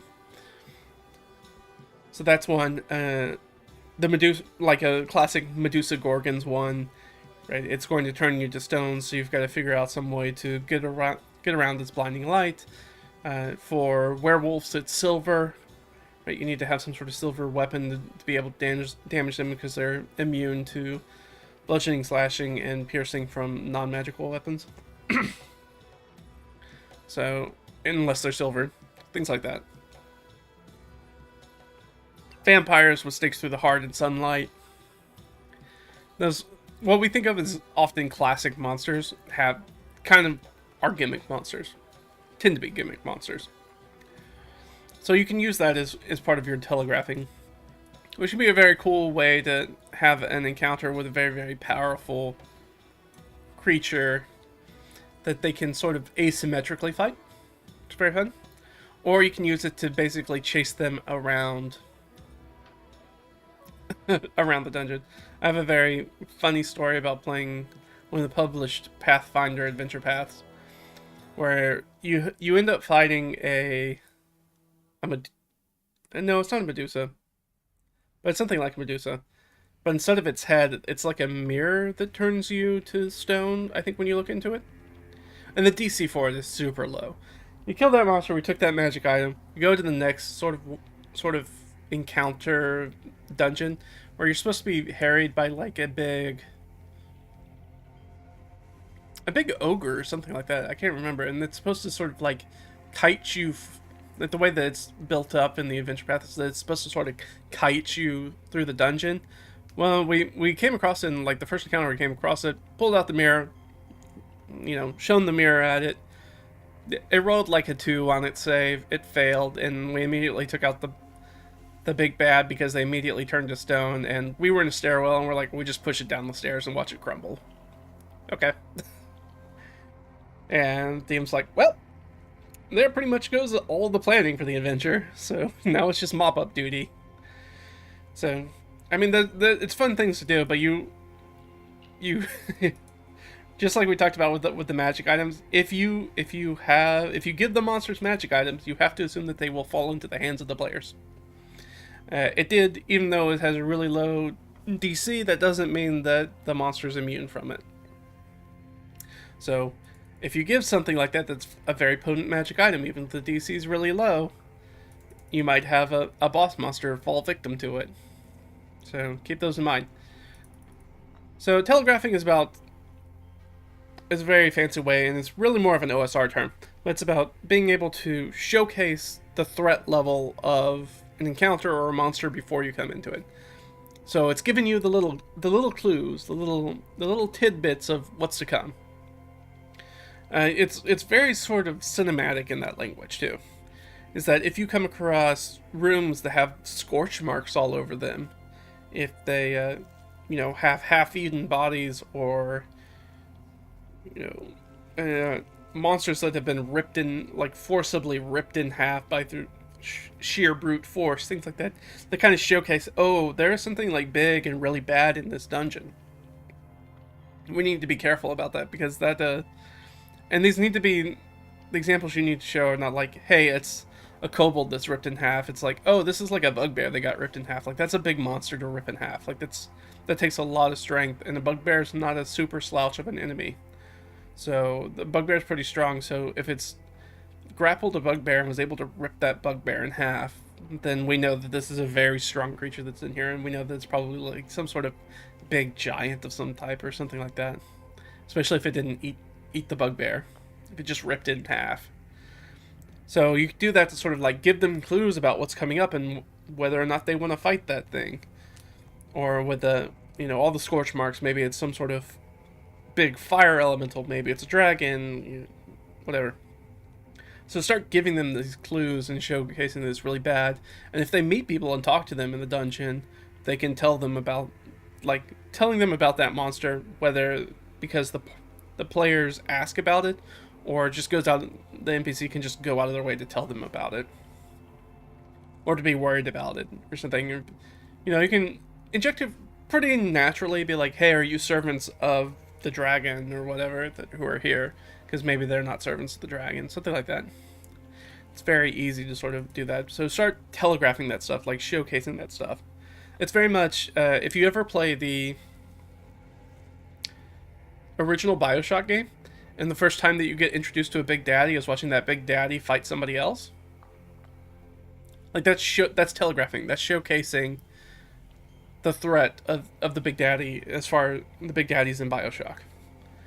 Kind of showcasing that whole situation with the little sisters. Exactly.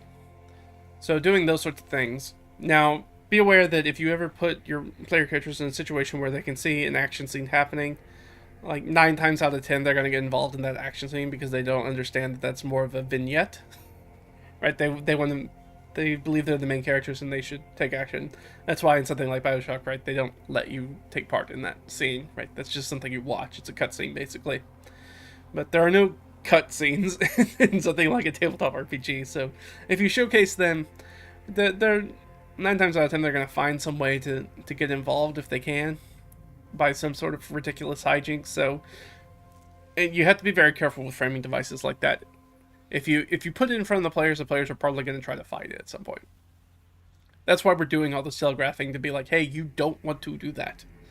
I'm trying to showcase to you how dangerous, how above your threat level this creature is, or these monsters are, so you don't do that. That's what that's about. And so our last one here in Paragon, and this is, I thought about putting it earlier, but I decided to put it here. It's random encounters. Random encounters get a lot of bad let's say, publicity, especially from modern sort of dungeon masters. And that is, I feel like, 100% the game's fault. Because the game, even the DMG, does a very bad job of telling you why to use random encounters. They do an okay job of telling you when to use them, but they don't tell you why to use them. So random encounters in the way that I view them, or the way that it really clicked for me, because I used to be in that camp. I used to be in, like, I don't really like random encounters. Like, why would I be rolling for this? Why would I have some sort of combats that don't advance the plot? It's because what they really are is they're timers for an adventure. They're the time buffer of adventure. Because they're active timers, because what they do is they do this. That's what they focus on. They're hitting the PCs where it hurts. It's death by 1,000 cuts. It's hitting the PCs where it's hurt. The whole point is that it is an encounter that doesn't further the plot. Like, it doesn't further the adventure for them fighting it. It's instead just eking resources out of them. And you need to make that clear as a Dungeon Master. Of course, Dungeon Master's Guide and most systems don't make that clear to Dungeon Masters, to Game Masters, is that that's what it's for. It's an active timer. We had a lot of passive timers in adventures, right, where they're like, oh, you need to stop the dark ritual before this time, etc., before midnight, or when the moon's high, the new moon, or whatever. But this is an active timer, which means that you can add it to any adventure that doesn't have an active timer. So if you have a dungeon delve that's like, we're just trying to get a magic relic, it doesn't really matter when we get the magic relic. I mean, it might in sort of like the meta-narrative of the campaign. But as far as it's like, we have to have it by midnight, there's no sort of timer like that. Random encounters are active timers, so they push. If we talk about sort of the carrot, the random encounters are the stick aspect of that. They're the ones that kind of slap the players on the butt, and they're like, hey, you need to keep moving. Keep moving. This is the thing that keeps them from... Because when they're used incorrectly, it's like, we're going to take an extended rest, we're going to take a long rest. Goblins popped up and attacked us. We defeated the goblins and went back to sleep. Like, that's not what the random encounter is supposed to be. Random encounter is supposed to be like, hey, you got attacked by goblins, and the 4 hours you just spent on rest before that did nothing. You get the effects of a short rest, sure, but now you have to start the extended rest over again, and you're going to have to do more random encounters during that, because you're trying to sleep in an actively occupied dungeon, occupied with hostile forces who don't want you here and will try to maim and kill you on sight. Because you're in their home, right? You keep doing that, they're going to keep doing the thing. But often you need to make that kind of clear to the party that that's why these things are happening. And so random encounters are to keep the players moving. That's when they're used best. So it's nice to have a table of random encounters for any sort of biome or dungeon that you're in that you can roll on. So when they're taking a rest is a great way, especially if they're trying to take a long rest in the middle of a dungeon.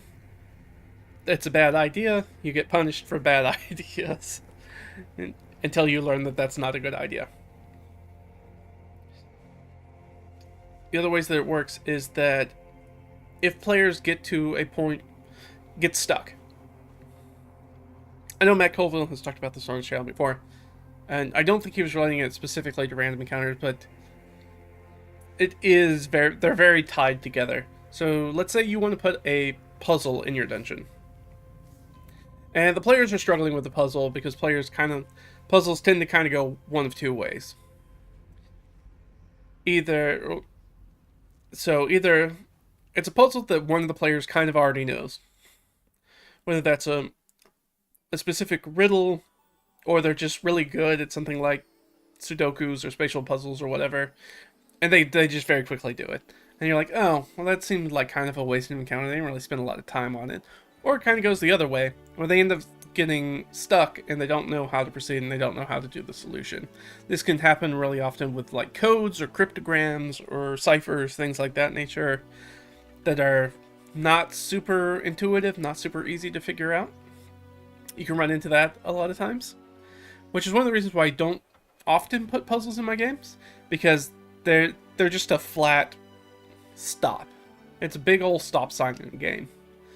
Is players walk up to it and either they know the answer and then it was kind of pointless to have this anyways because they just kind of walk through it, or they completely slap up against it and they get stuck and they don't know how to do the situation. They don't know how to get through it, and then at some point you might get frustrated as a dungeon master and be like, okay, make me some checks. All right, here's the solution. Well, that's not. Nobody likes that. You don't like it as a DM, and the players don't like being like, well, we couldn't figure out the challenge, so our dungeon master just kind of gave us the answer. Well, that feels great. I'm really glad I'm playing this level 20 intelligence wizard. And I'm just a regular old dum-dum human who can't figure out a simple puzzle, even though my player character would probably be able to do that. Right, that kind of takes you out of the immersion, right? So those are kind of the ways it goes. So I don't typically run puzzles, and if I do run puzzles or have some sort of code or password or keys or whatever it is that aren't just standard pickable keys, pickable locks, or standard keys, like a standard tumbler lock, like it has some sort of like magic lock or some sort of weird mechanism that a thief's not really going to be able to pick because they don't know what they're looking at, then you need to have alternative ways to get through that. But if they get there and they're trying to figure it out, there'll be a point, if you're sitting back and watching this as Dungeon Master, where the conversation will become circuitous. They're going to start arguing about the same thing over and over again. And once that happens, once they're no longer feels like they're making forward progress on the puzzle, they start talking around in circles, that's when you start rolling for random encounters. And usually just giving them, so first off, we know as Dungeon Masters, if you've been Dungeon Mastering for any amount of time, the moment you start rolling dice, every player at the table is like, what are you doing? Why are you rolling? Right? It immediately draws focus at the table. And you can decide whether to tell them what you're rolling for or not. I feel like with a lot of people I run with at this point, that if they know I'm rolling for something, that's usually not good for them. So they usually, sometimes that's enough, and they'll be like, let's go somewhere else then. Or I'll get to the point, oftentimes the threat of an encounter is actually more useful than a combat encounter itself. So if you just threaten them like, oh, you hear some footsteps and the soft murmur of talking of down one of the tunnels of the dungeon, and they appears to be growing louder, they'll be like, okay, we need to move on. We're obviously not going to get through this puzzle door at this point. So they might move on. And sometimes that's enough. They're going to try to find some other way, assuming that this is not a puzzle that is a choke point, you have to get through this door or the rest of the adventure just doesn't happen. If there's alternative routes, which you should always build into adventures, then that's not going to be a problem. Or they have some other way to get the answer to that. So oftentimes if I am doing a puzzle or there's some sort of cryptogram or cipher or something like that, at some point there's a monster or an adventurer or an NPC or somebody who has the answer basically in their pocket, like written down on a scrap of paper, or maybe it's between a few different ones have basically a collected answer. So you can basically get all the answers by going through the rest of the dungeon, and then you'll be like, oh, I have the answer. And then it still feels like the players have earned that, even though they get to go back and be like, oh, it's blah, blah, blah. Then they do that, and then the door opens, and they're like, oh, that's great, we got the solution. And it wasn't our DM having to be like, all right, roll me intelligence check. Okay, you figure out the first word is this. Something like that, which doesn't feel good. And so you get a way for them to feel good about it, because like, oh, I remembered to check the pockets of this enemy, and I found the note that's the answer to the door. Because this dum-dum couldn't remember the way to get through the door, so they wrote it down. Or they have the key, or whatever methodology it is to open things up. But random encounters work as those sort of active timers. So anytime that your players get stuck in a dungeon on a choice where they have that sort of circular conversation where they're not really making a decision about anything, it comes to as simple as this is really prevalent in published adventures, but also shows up in homebrew adventures, where they have a room that has too many doors to it, or a section that, an intersection in a dungeon corridor that splits off into different directions, and they don't know which way to choose. And so they're just kind of talking around it. You can just kind of start pushing, put the pressure on them. That's what random encounters are. They're pressure to be like, hey, you hear guys coming this way, you hear something coming this way, and pretty much at that point they'll just pick a direction and go for it. And that's better than them sitting there spending 15 minutes at the game table going back and forth about making a random decision about what door to go through or something like that. Just give them that little active push, and that usually pushes them forward. You can also do this if you have the sort of party that it's really useful if they get trap scared. If you hit them with the trap in the very beginning of a dungeon, and now they're like obsessively checking every flagstone as they're going through the dungeon, checking every wall, every ceiling, and it's very just slow progression because they're so worried about traps. And there's not traps coming up because random traps does that, especially early on in the dungeon, does that to players. They're like, oh, this place must be filled with traps then, because we got hit by a trap really early in the dungeon, so every corridor is probably trapped. So if you want to push them to go faster, that's when you have the footsteps coming that way. And if they still decide to do that, then you have an encounter.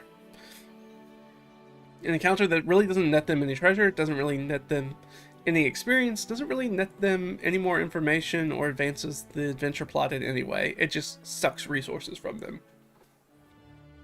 Just harries them more.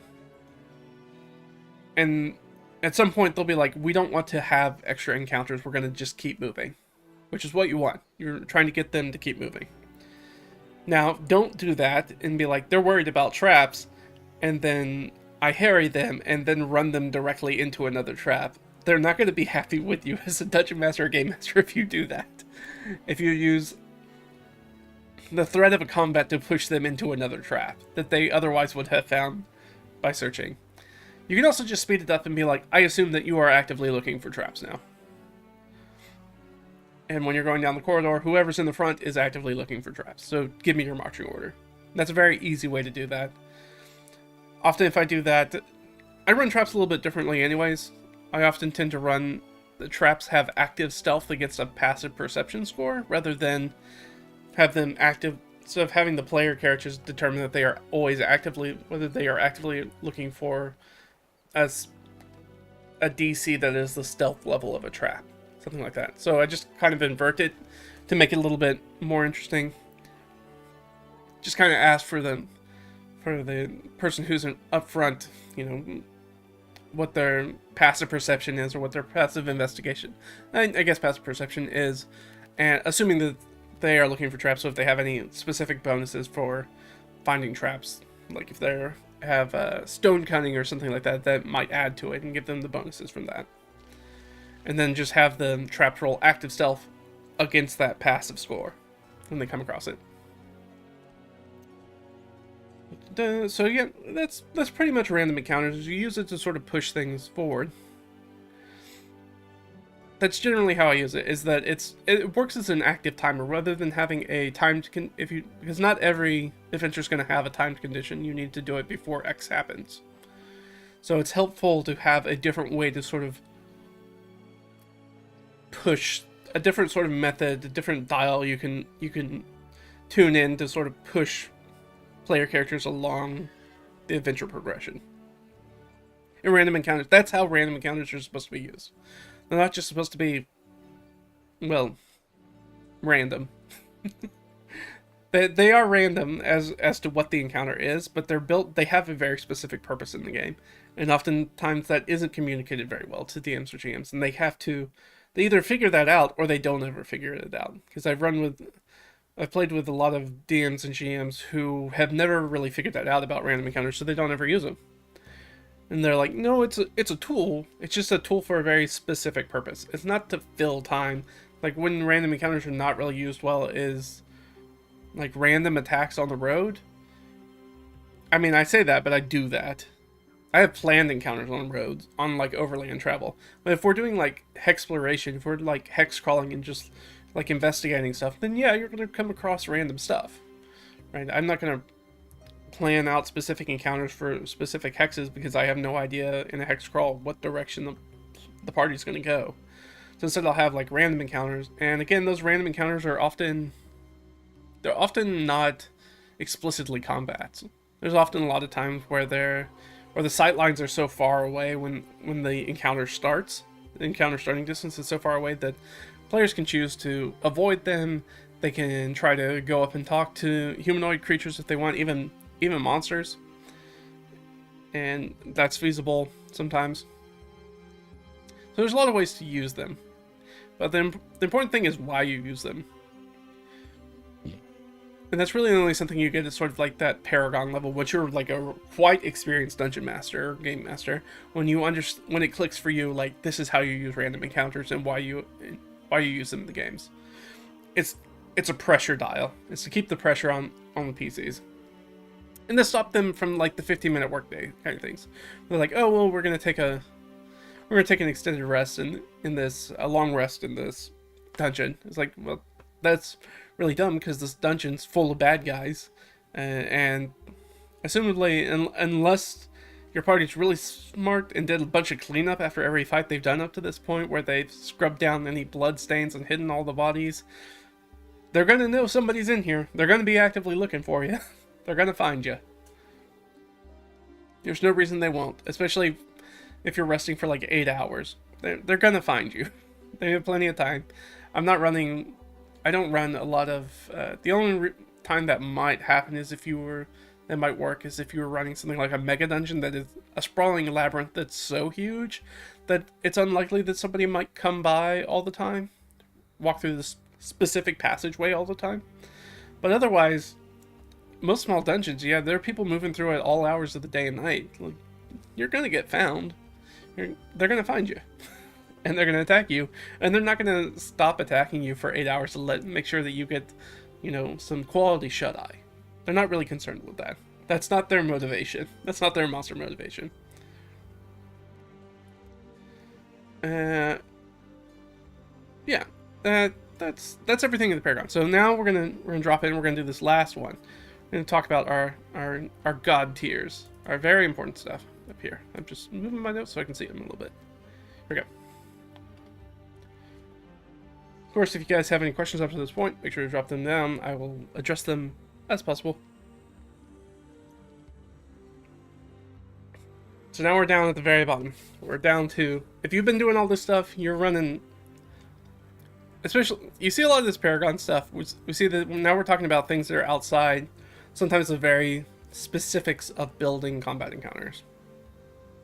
We're talking about combat encounters and building combat encounters that are now more relational to the other combats that we're having planned for whatever adventure we're prepping, or whatever session we're prepping. That's when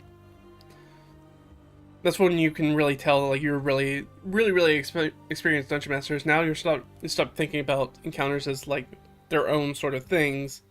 They're a part of a much broader whole, and there's a lot of interplay between them that you work with. And gives you the ability to do things like telegraphing and throwing monsters that are not appropriately leveled in either way.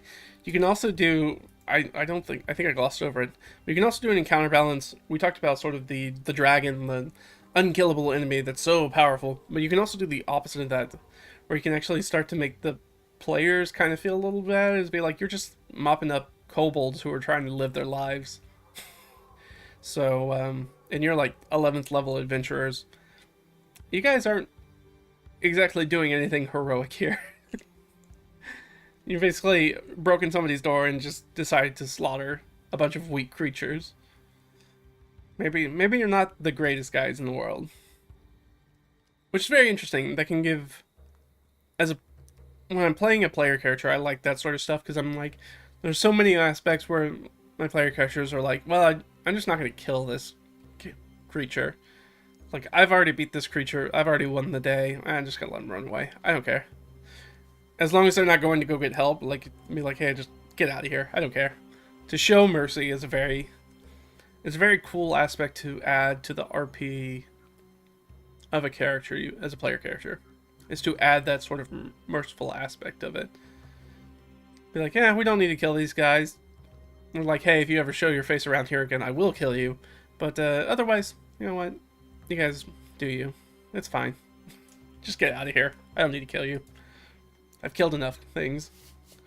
Alright, so now we're getting into the very, very high level stuff, the very specific stuff, the stuff that's really going to set you apart as a dungeon master compared to most other dungeon masters. Highlight specific PC strengths and weaknesses. And I already talked about this a little bit, so if you were paying attention already, that's how enmeshed all these concepts are. Why it's so important to definitely go back and watch the first video. If you haven't watched it, go watch the first video, so that way you'll be able to layer on top of that knowledge. But highlight specific strengths and weaknesses. You notice that I talked about that with the construct, the clockwork construct encounter I talked about having, that was sort of chasing the adventurers through the dungeon, or the spell slot eating magic trap that the fighter is able to go in, or rogue is able to go in, and this is simple. That's what we're talking about. We're highlighting very specific PC strengths and weaknesses. That spell slot eating trap is a very specific weakness and a very specific strength on how to deal with that. And it makes magic-based characters, who are almost always way stronger than martial-based characters, very weak in that sort of encounter. Whatever that encounter entails. As long as that trap is in there, they're very much weaker. And it shows this really cool, that's a very cool, like, thief thing to be in. Like, oh, I have a thief who's specifically trained in Arcana. Like, they're an intelligence-based rogue. Go in there, and I know they're trained in Arcana, and I built this very specific situation for them to be able to go in and showcase how cool they are. Like, to build those very individual PC moments to be like, this is the thing that you're really good at. It goes back to the last video we did talking about that bizarre like level 17 party where they're fighting the 50 plus shadows. It's like, you want to talk about highlighting specific PC strengths. We talked about that cleric who's going to destroy undead and basically neutralize that entire encounter in 2 rounds by themselves. Like, that's highlights a PC strength. We talked about it there. Whereas the cleric player's going to feel really great. They're like, I got to do the cool thing that I don't often get to do. Look how cool I am. I basically obliterated this entire encounter without lifting a finger with anybody. Nobody got hurt. We blew through these things. I feel awesome. Everybody's like, that was super cool. To highlight those moments. And then having, juxtaposed to that, also having positions where it's like, hey, this is the specific fuck you encounter. This is the one where you have to rely on your friend's help to get through this, because you're not going to be able to do much here. Which, again, these are not things you want to do every single fight, but you do want to do them pretty often. Like, having that big fight with a high level fiend, where you have the paladin who's able to go in there and throw their biggest, baddest smites on it and rip through it. That's always going to feel good. There's always going to be high fives, and the paladin player's going to feel great being able to just absolutely rip through demons and devils like that. Very cool, absolutely. Having the cleric destroy undead, very cool. Also sweet. Having some sort of thing, ranger encounter, where the ranger's specific beastmaster is really tied to, or their interplay is really tied to it, is very cool. And I'm trying to think of what that would be off the top of my head. It would depend on whatever sort of animal they had. So if they had a cool animal they could ride or something like that, something specific their animal did, would be really cool.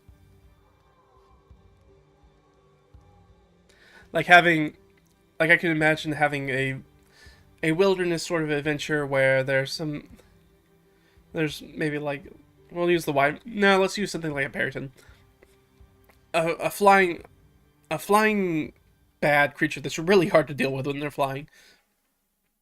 And having the ranger who's really skilled at archery being able to shoot it in coordination with maybe their own like hawk beast companion or something, attacking the thing's eyes or driving it down to the ground so it crashes into the ground so everybody else can attack it. Like, that's a very cool, like, oh, good thing we had the ranger, because they had this really cool specific ability they were able to do stuff with. Those sorts of things. And then also building in those weaknesses as well. Some sort of weaknesses is like throwing. Like, there's very lazy ways to do it, like the anti-magic zones are very easy ways to throw spellcasters kind of under the bus, but those always feel kind of a little lame. You really want to pick one player character, not like a large section of the party to kind of focus on. It's kind of want to be one. So it'd be very cool to have like an inversion where you have that paladin fighting fiends, but instead of a strength, now it's like actually a super weakness, because maybe that fiend, by whatever reason, is so changed, is so altered to be so specifically neutral that their smites don't work on them, and be like, oh, that's weird. Oh, now I feel less useful. And have them also be able to sort of pick apart the things the paladin's specifically not good at, or able to sort of screw with like their save aura or stuff like that. Like the neutrality.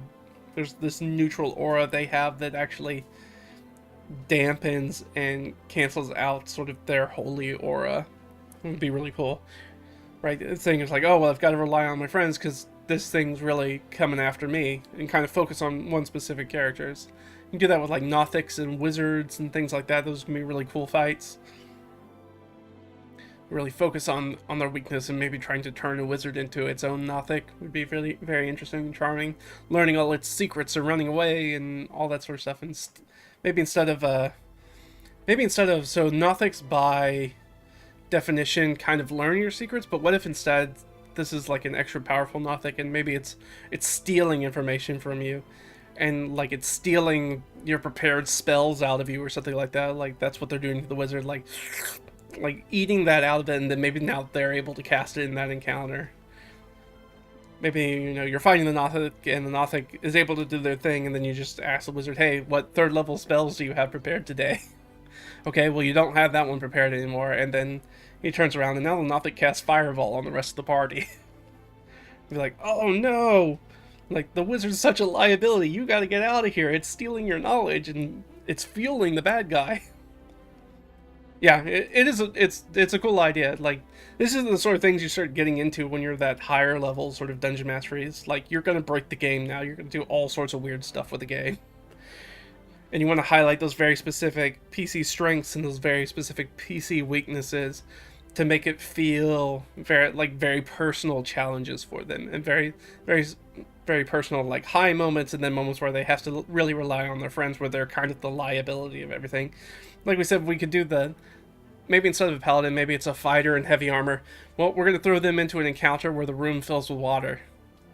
Well, now your fighters are a liability, because they're not going to be able to swim in plate armor, and they're going to start actively drowning, especially if there's creatures in the waters or other hazards that attack them, so they have to make those con saves or to resist like actively drowning.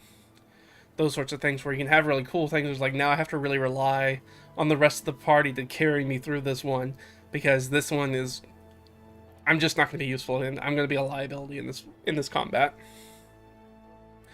Same things go with the barbarians. If you like a really good one to for barbarians is something like a calm emotion aura on a nasty bad guy, especially if you want to do like maybe some like succubi, incubi kind of fight, and you have this big angry barbarian charging down on this thing, and they have to make like a save once they hit the aura, and they get into the aura, and if they fail, they get like calm emotion on them, and like snaps you out of rage. You lose your rage. And then, like, if you stay in it longer, and maybe you get charmed more by it, now you're actively confused by it, and now you're charmed by it, and right now the barbarians that succubis or incubi sort of servant during the fight, protecting them. Sorts of weird things like that, where you're relying on a specific player character's strengths, and they actually become very much a weakness, a liability for the party in specific fights. So adding that sort of stuff in. Alright, let's do our next point.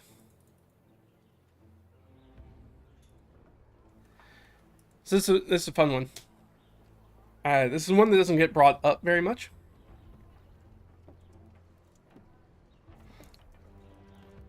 Stop. How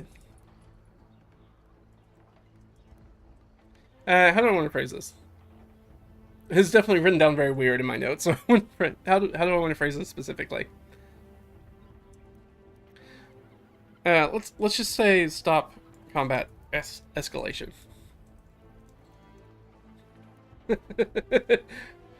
Yeah. Well, like I said, this is the second in one. So if you haven't watched the first video, make sure and go watch the first video where we did deal with these first two levels that are kind of foundational. Yeah. So stop combat escalation.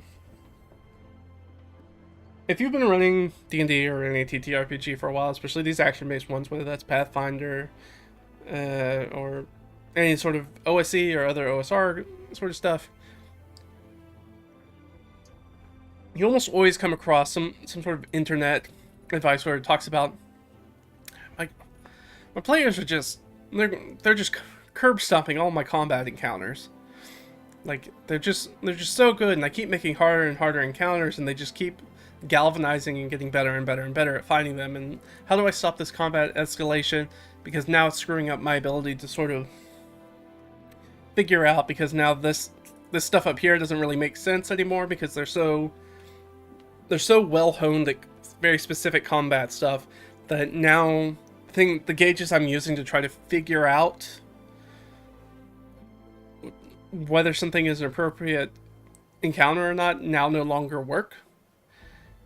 And so I'm also not trying to like TPK them, but also I don't want to make a bunch of combat encounters that they just walk over, which could be a real problem.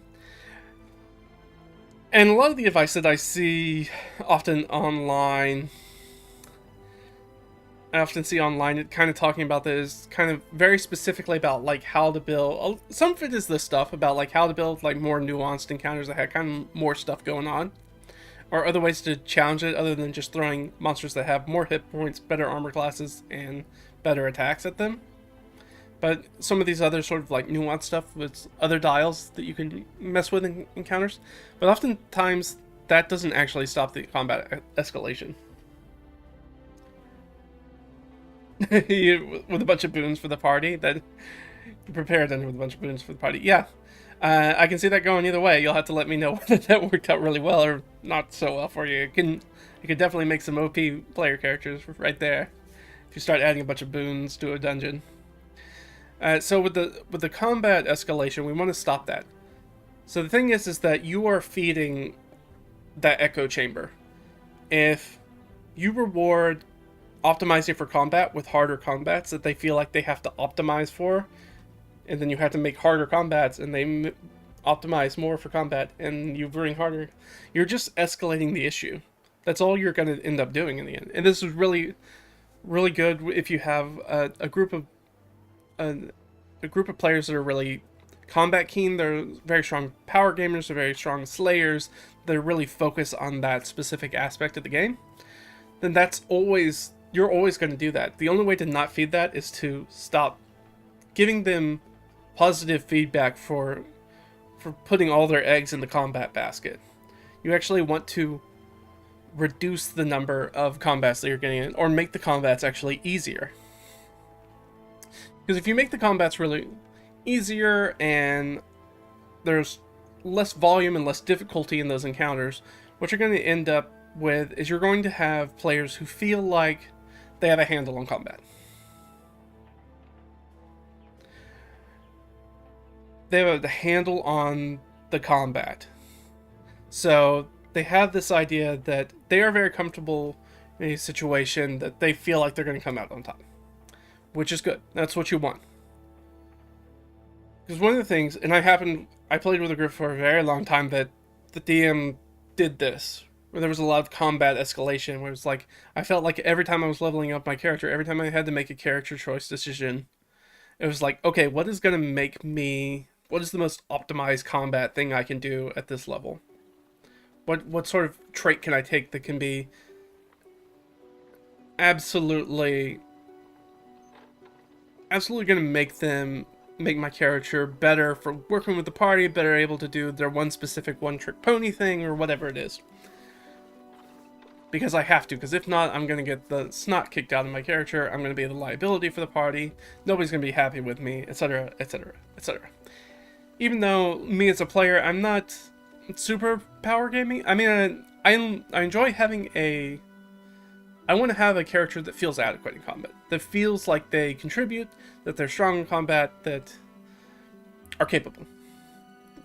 If I feel like they're capable, then that's good. That's good enough for me. If I feel like I'm not pulling down the party, I feel pretty good about it.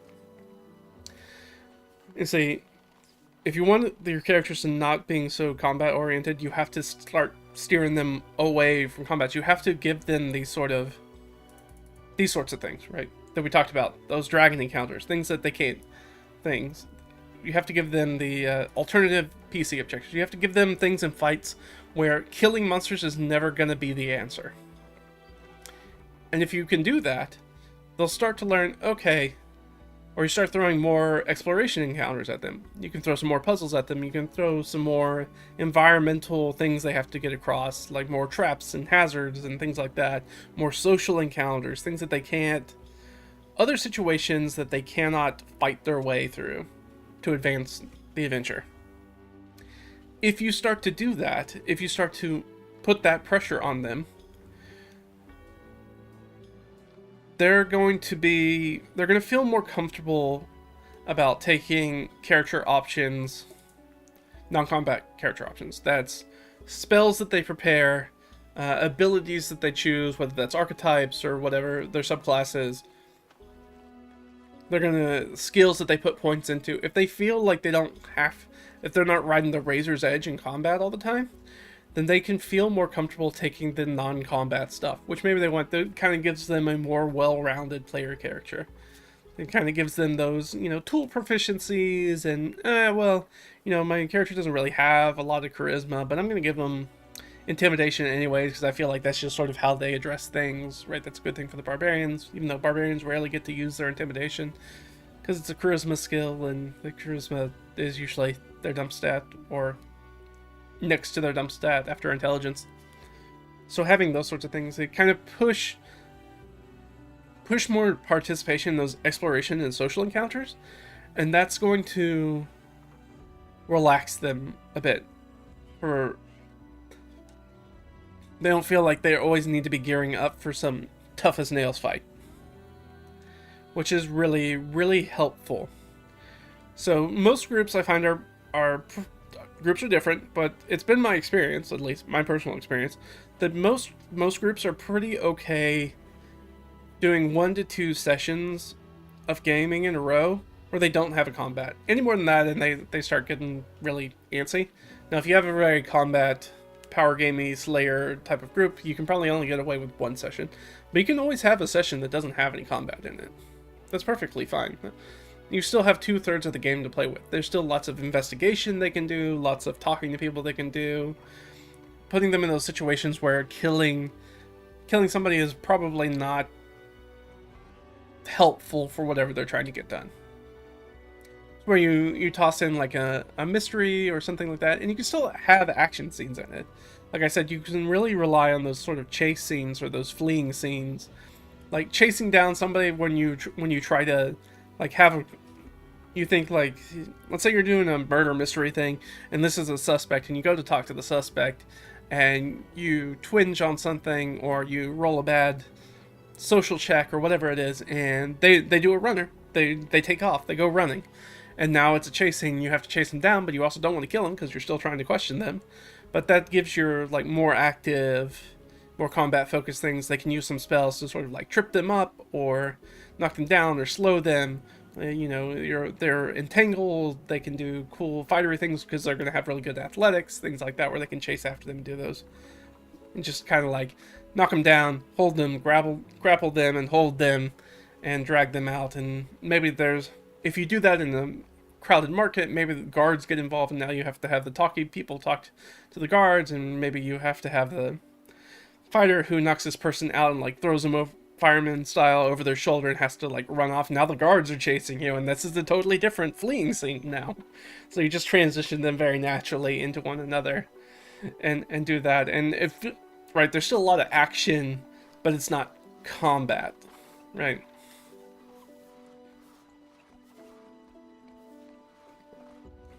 Yeah, give them parts to worry about a trolley problem set up by kobolds in the village. That can be very interesting. Yeah, I mean, so that I think the trolley problem is really good. I think that's a good setup. I like that. I like that setup.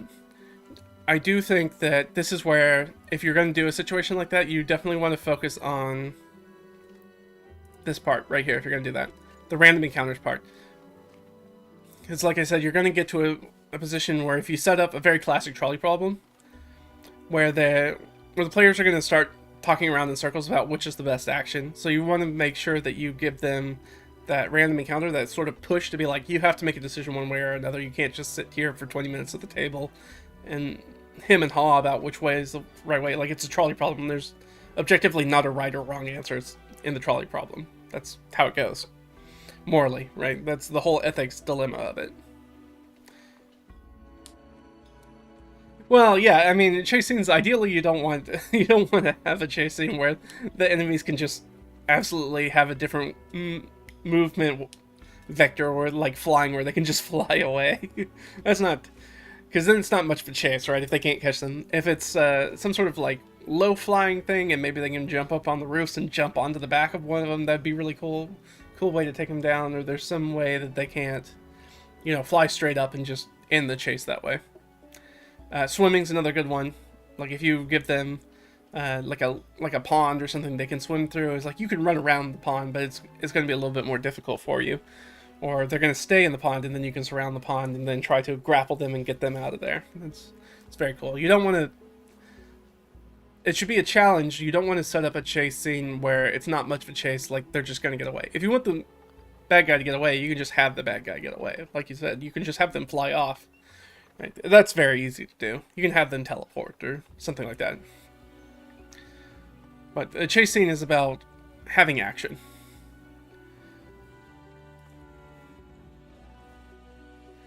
It should have been Erica, but that's on you.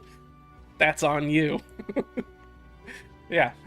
I mean, that's one way to do it. That's what I would say, getting into sort of like the antagonistic nature of DMA, right? If you're like, could have been a flying race. There's plenty of them. So that's on you.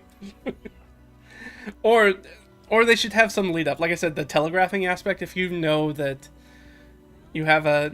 I can't remember what the guy's name is from the D&D movie. It's not Jonathan. It's something weird. It's like Tonathan or something like that, right?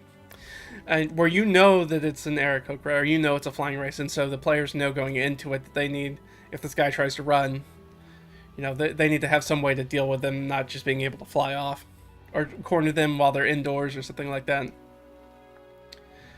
But you definitely want to lead up to that, rather than just kind of drop it on them randomly. So yeah, that's been my experience. If you want to stop combat escalation, the best way to do that is to downplay the amount of combat, the difficulty and the volume of combat in your games, and that'll really cut them out. And of course, like any situation, it helps to talk to the players. Be like, hey, you guys are really like bowling over all the combats. I'd like to focus some stuff away from that. Just to kind of keep things more balanced as far as the game is going. You can have that conversation with them, and you can even ask them at that point to be like, hey, would you guys mind retconning some of your player decisions, because I want to do more investigation, or I want to do more wilderness exploration, or I want to do more social scenes. So if you guys want to go in and like change some of your spell choices, or change some of the skills that you have, or some of the abilities you've taken, to kind of, so that way you guys are able to do these things as well. Because we want to have kind of a well-rounded game where we use all the different pillars. And like I said, it's been my experience that most groups are happy with at least one session of no combat at all. Whether that's exploration, or talking to people, or has a bunch of downtime in it, and engaging with that aspect of the game. Like, you can do all that stuff. Okay, so let's go down here. This is something I hinted at, I believe, last video.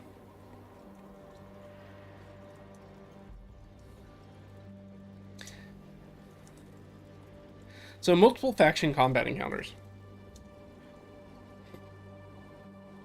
These are encounters in which they're not just good guys and bad guys. There are good guys and bad guys and bad guys and bad guys and bad guys and bad guys and bad guys. Where you can set up factions where it's kind of like a number of small encounters kind of put together. But everybody's fighting everybody. It's kind of a very battle royale situation. These can be really, really interesting because it depends on how the encounter sparks off. Because you can absolutely have an encounter where a very standard, like you're sneaking in through the dungeon and you're fighting the kobolds, and then you're making a bunch of ruckus, and uh-oh, here come the goblins that are over that way. They're coming down the hallway, and now you have a three-way fight because the goblins don't like the kobolds, and the kobolds don't like you, and you don't like the goblins. So now it's three factions fighting each other. You can have multiple factions, but you could also have a situation, depending on how the combat sparks off, that you could have the player characters sneak up on these two factions already fighting in the dungeon. And that goes very much to, what is it, Keep on the Borderlands, Caves of Madness kind of thing, where you have a bunch of different factions that are fighting together, and you can play them off of each other. Well, it's okay to do that in encounters too. And the nice thing is like, if you have that encounter where you have the players and they're fighting kobolds and some goblins show up, and one of those goblins runs off and some of the kobolds run off, and now you're like, okay, now there are two factions that are aware that the PCs are in the dungeon complex or whatever it is. So now there are two that are alerted and kind of specifically looking for you, and more often than not, they're looking to exterminate you, right? They're probably trying to kill the player characters and take their stuff. But it could also be, hey, there's this weird third party who showed up. Let's try to negotiate with them. Like, we want to invite them in and get them on our side, and we want them fighting for us. And so maybe the kobolds hire you to fight the goblins. I mean, that is basically what happens in Sunless Citadel, the published adventure. That's basically the setup for Sunless Citadel, in a lot of ways.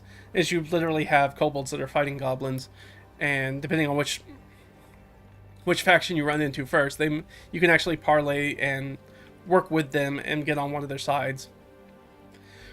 And then once you're done clearing out one side of the dungeon, you can decide whether you want to keep that allegiance or not, or if you want to turn on your benefactors and slaughter them too. Again, that might be one of those things where I'd be like, are you guys sure that you're the good guys? Because you're acting like you're not the good guys. So keep that in mind, that you do have some sort of, in a very meta sense, karma as far as sort of your reputation. Like, if you go back to the tavern and you tell people your grand adventure about how you told the goblins you were going to help them, and then you killed all the kobolds, and then you went back on your word and killed them, well, now people just know that maybe your word doesn't mean very much, and you're very duplicitous. So that might change how people interact, how NPCs interact with the party members. They're like, yeah, I'm not sure if I can trust your word, because the stories I've heard of you is that your word doesn't mean much and you double-cross people, so... Yeah, it's very Tavern Brawl-esque when we're talking about multiple factions. Now, the one thing you want to avoid when you're doing this is you don't want to get too far down in the weeds. Oh, I just realized you can't see that. Hold on. Let me get down here to the next page. There we go. There we go. So you guys can see the bottom of the page. There we go. So multiple faction combat encounters. That's what we're talking about. So, you don't want to have too many factions in there, because at some point it's like when you have scenes as a Dungeon Master or Game Master, like a social scene where there's too many NPCs in it, and you end up spending a little bit too much time talking to yourself or playing with yourself behind the screen. Like, okay, well, these goblins attack this kobold, okay, does this much damage? There's a lot of that you can just kind of hand wave behind the screen and be like, okay, each of these goblins takes 3 points of damage from this round, and each of the kobolds takes 5 points of damage, and that just sort of hand waves them fighting each other, but still feels like that's impactful because they're still actually doing damage to each other. So that's a very easy way to handle that and not have to spend a whole bunch of time where it's your monsters are rolling dice to attack other monsters, which is not, well, it's not the most fun play experience at the table as a player when you're watching the DM just do DM stuff behind the screen, not talking to you, and you're like, well, just kind of waiting for my turn in combat, but after my dungeon master gets done taking 20 turns between goblins and kobolds. Right, we don't want to slow down the game for that, so let's speed that up. Just be like, yeah, they just kind of do damage to each other. And hand waving, get back to the player characters, because they are the main characters of the adventure, right? That's the whole point of the campaign. So they're the main characters, so let's focus in on them. And here's the last point that we're going to put down here. So Superman style villainy.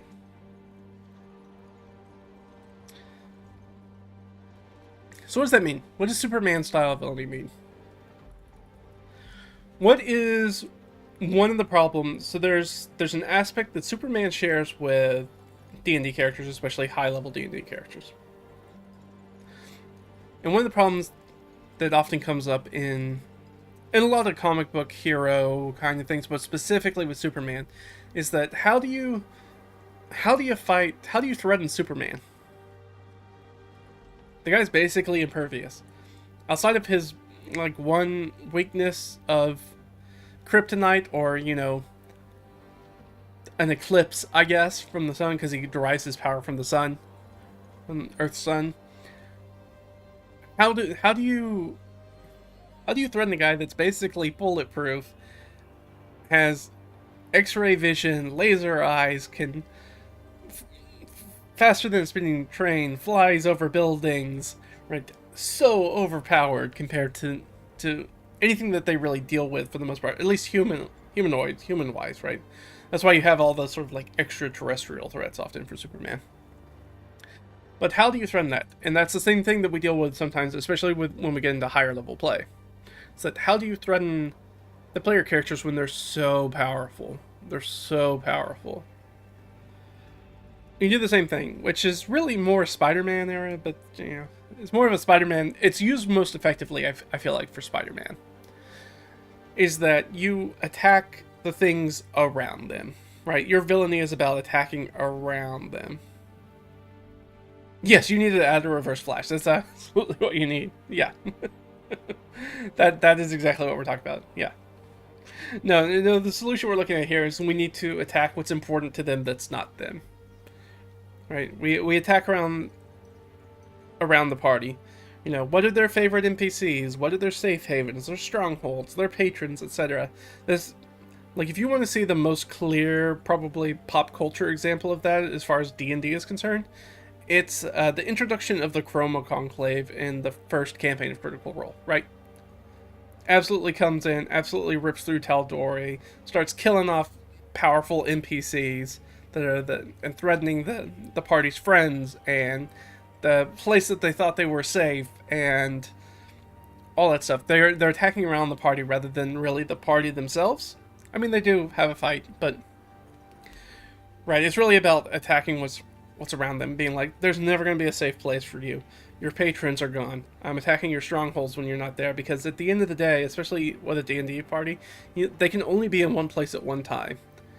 And if that place isn't where the villain is, the villain's somewhere else, right? Your big bad evil guys are somewhere else doing something else, if they're not fighting the players.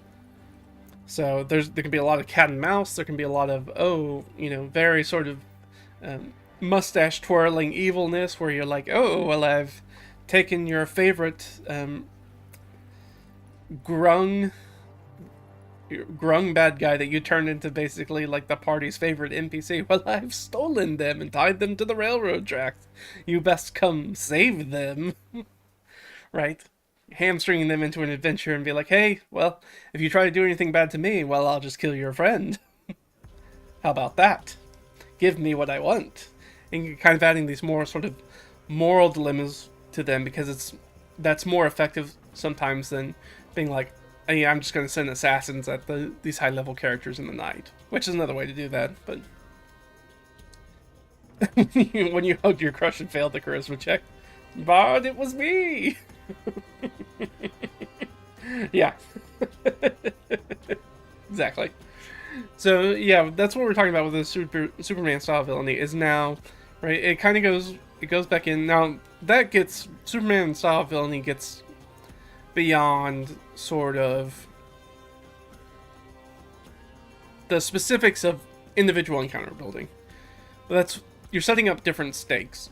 We're talking about, right, this deals with all of this. Monster strategy, we're doing this specifically because we're dealing with adventure tiers and action economy and things that, once we get into higher level play, it's really, really difficult to start challenging the players, and we have a much smaller roster of monsters we can effectively kind of use against them.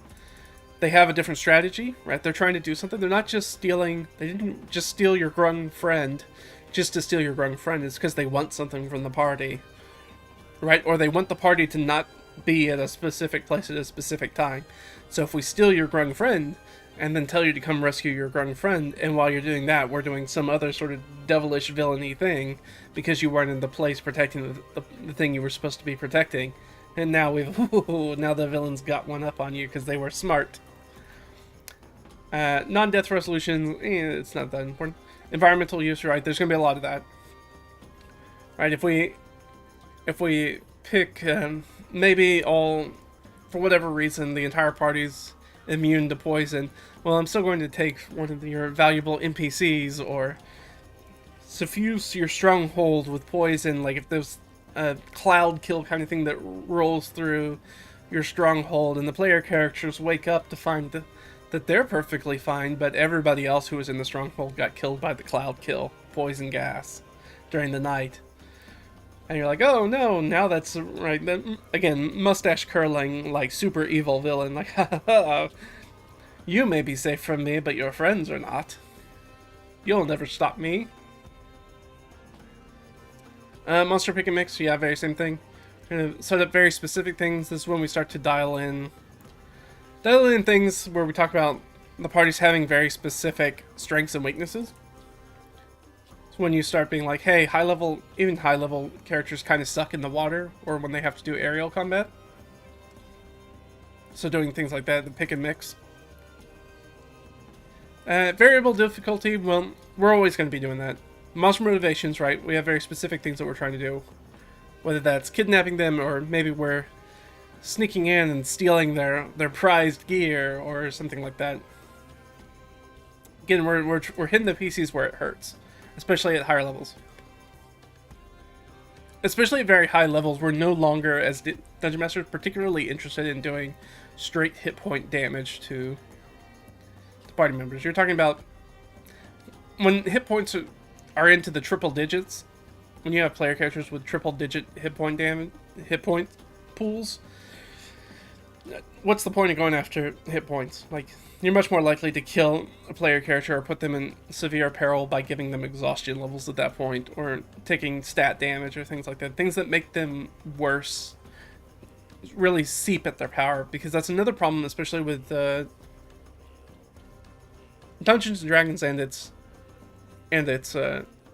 let's say complementary games, is that you're still as effective at maximum hit points as you are as one hit point. It doesn't have a sort of death spiral like a lot of other games do.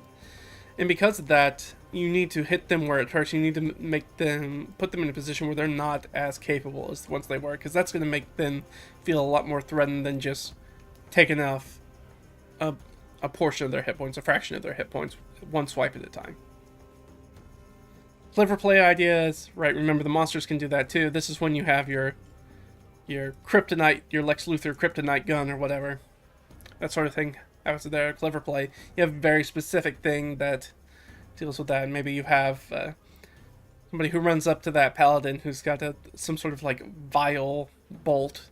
There's like a syringer bolt that you could stick into and ejects them with some sort of like demonic essence. And now that they have to roll to, be able to channel their holiness, because now they have some sort of unholy thing that's inside of them that doesn't make it a 100% chance that they're going to be able to channel their power for smites. It'd be like, I'm going to do a smite on this character. It's like, all right, but you got to roll it may not be very difficult. Maybe it's like a 13 plus charisma check to be able to channel that. Like, I failed it. Alright, you failed it, and you're still going to use one of those spell slots. Like, you still expended the spell slot. Just to really kind of, like, give them that pinch sometimes. Not always, but to give them that pinch to be like, man, this really highlighted one of my very specific strengths and made it a weakness. And now I kind of suck at it. And I'm really going to have to rely on my friends to get me through this one. So that sort of stuff. So you can see, like, all these levels interplay with each other so much. They're so enmeshed. And when you start doing that, and you start getting beyond just the rules as words on the page and take it to be something more, to be cool, to be interesting, to do stuff that player characters are not prepared for, players haven't seen before, they haven't dealt with, to keep them on their toes. In the game combats, especially when you do all this stuff together, they don't get stale, right? There's always something new, there's always something exciting that's going on, there's always some new danger, new thing that's exciting them, maybe that they get to real high moments of things where they get to do real cool stuff, and it's high fives all around stuff. Sometimes where it's like, we really screwed up that combat, and we really screwed the pooch on this one, and now our grung NPC is dead, and now we must take vengeance on the villain! Right, and we set up our mustache-twirling villain very well. For a higher level party to go after. But, you know, maybe the difficulty of having that higher level villain for the party is not necessarily because they're difficult to defeat in combat. Maybe it's trying to get into combat with them. Like, that's the difficulty. You want to talk about trying to stop the combat escalation? If you have a bunch of characters who are tied for steamrolling combat, and then you start being like, yeah, it'd be great, you could probably kill this villain if you could find them. But none of you guys took any sort of, like, investigation stuff. You didn't take any scrying spells. That person's just in the wind, man. They could be anywhere doing anything. Like, none of your friends are safe, right? We go down here with the Superman style villainy. None of your friends are safe. None of your safe havens are safe. They're no longer havens. They're now... Your villain could pop out anywhere. Maybe they're extraplanar. Maybe they can teleport. They can move all over the place. Dimensional shift. They could be anywhere doing anything at any time. Like, they are a terrifying foe, not because they are particularly powerful combat-wise, but because of their ability to not be caught, basically. To not be pinned down. And their ability to sort of cleverly get what they want. So, these are the things that we talk about. This is sort of how to take your combats from, hey, I went into Kobold Fight Club or the D&D Beyond Encounter Generator and came up with a combat for my second level party that's 7 goblins or whatever it is. So, good there. Done. Right? And then you go from wondering like, man, that combat was just really flat. Like, it really wasn't that interesting. The fighter just ran at them and just kind of held them there, and then they kind of used a bunch of cantrips on them, and it wasn't really a very fulfilling combat. It wasn't really interesting. Nobody really had to think about it. Then you start layering all this other stuff in here, and then you get all the way up to the last point and be like, with the Superman style of villainy, and your players are just hoping for the opportunity to be able to use one of their combat encounters, one of their combat abilities or big level spells on a bad guy. They're just hoping that opportunity presents itself for them to do that. Right. And then we have all this other stuff where they're using the environment to fight the player characters. They have different motivations. You can talk to the monsters. The monsters, you can parlay with them. You can bribe them. You guys can have a negotiation. You can pay each other off. They can knock you out and drag you back and ransom you. You can ransom them if you can figure out how to do that. Maybe you knock out a couple bugbears.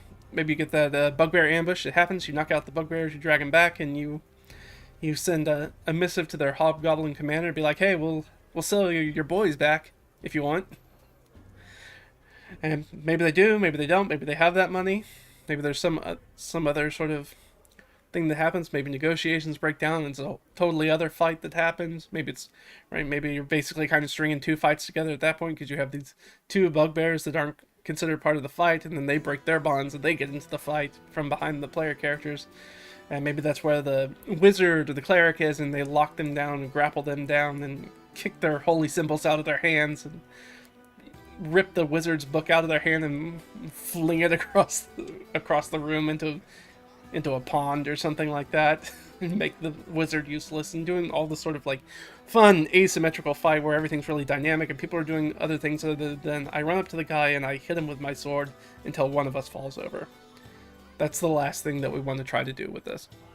So all of this kind of rushes in to basically do that. Is basically bring us to a point where none of our combat should be run up to the guy, hit him with the sticks until one of us falls down.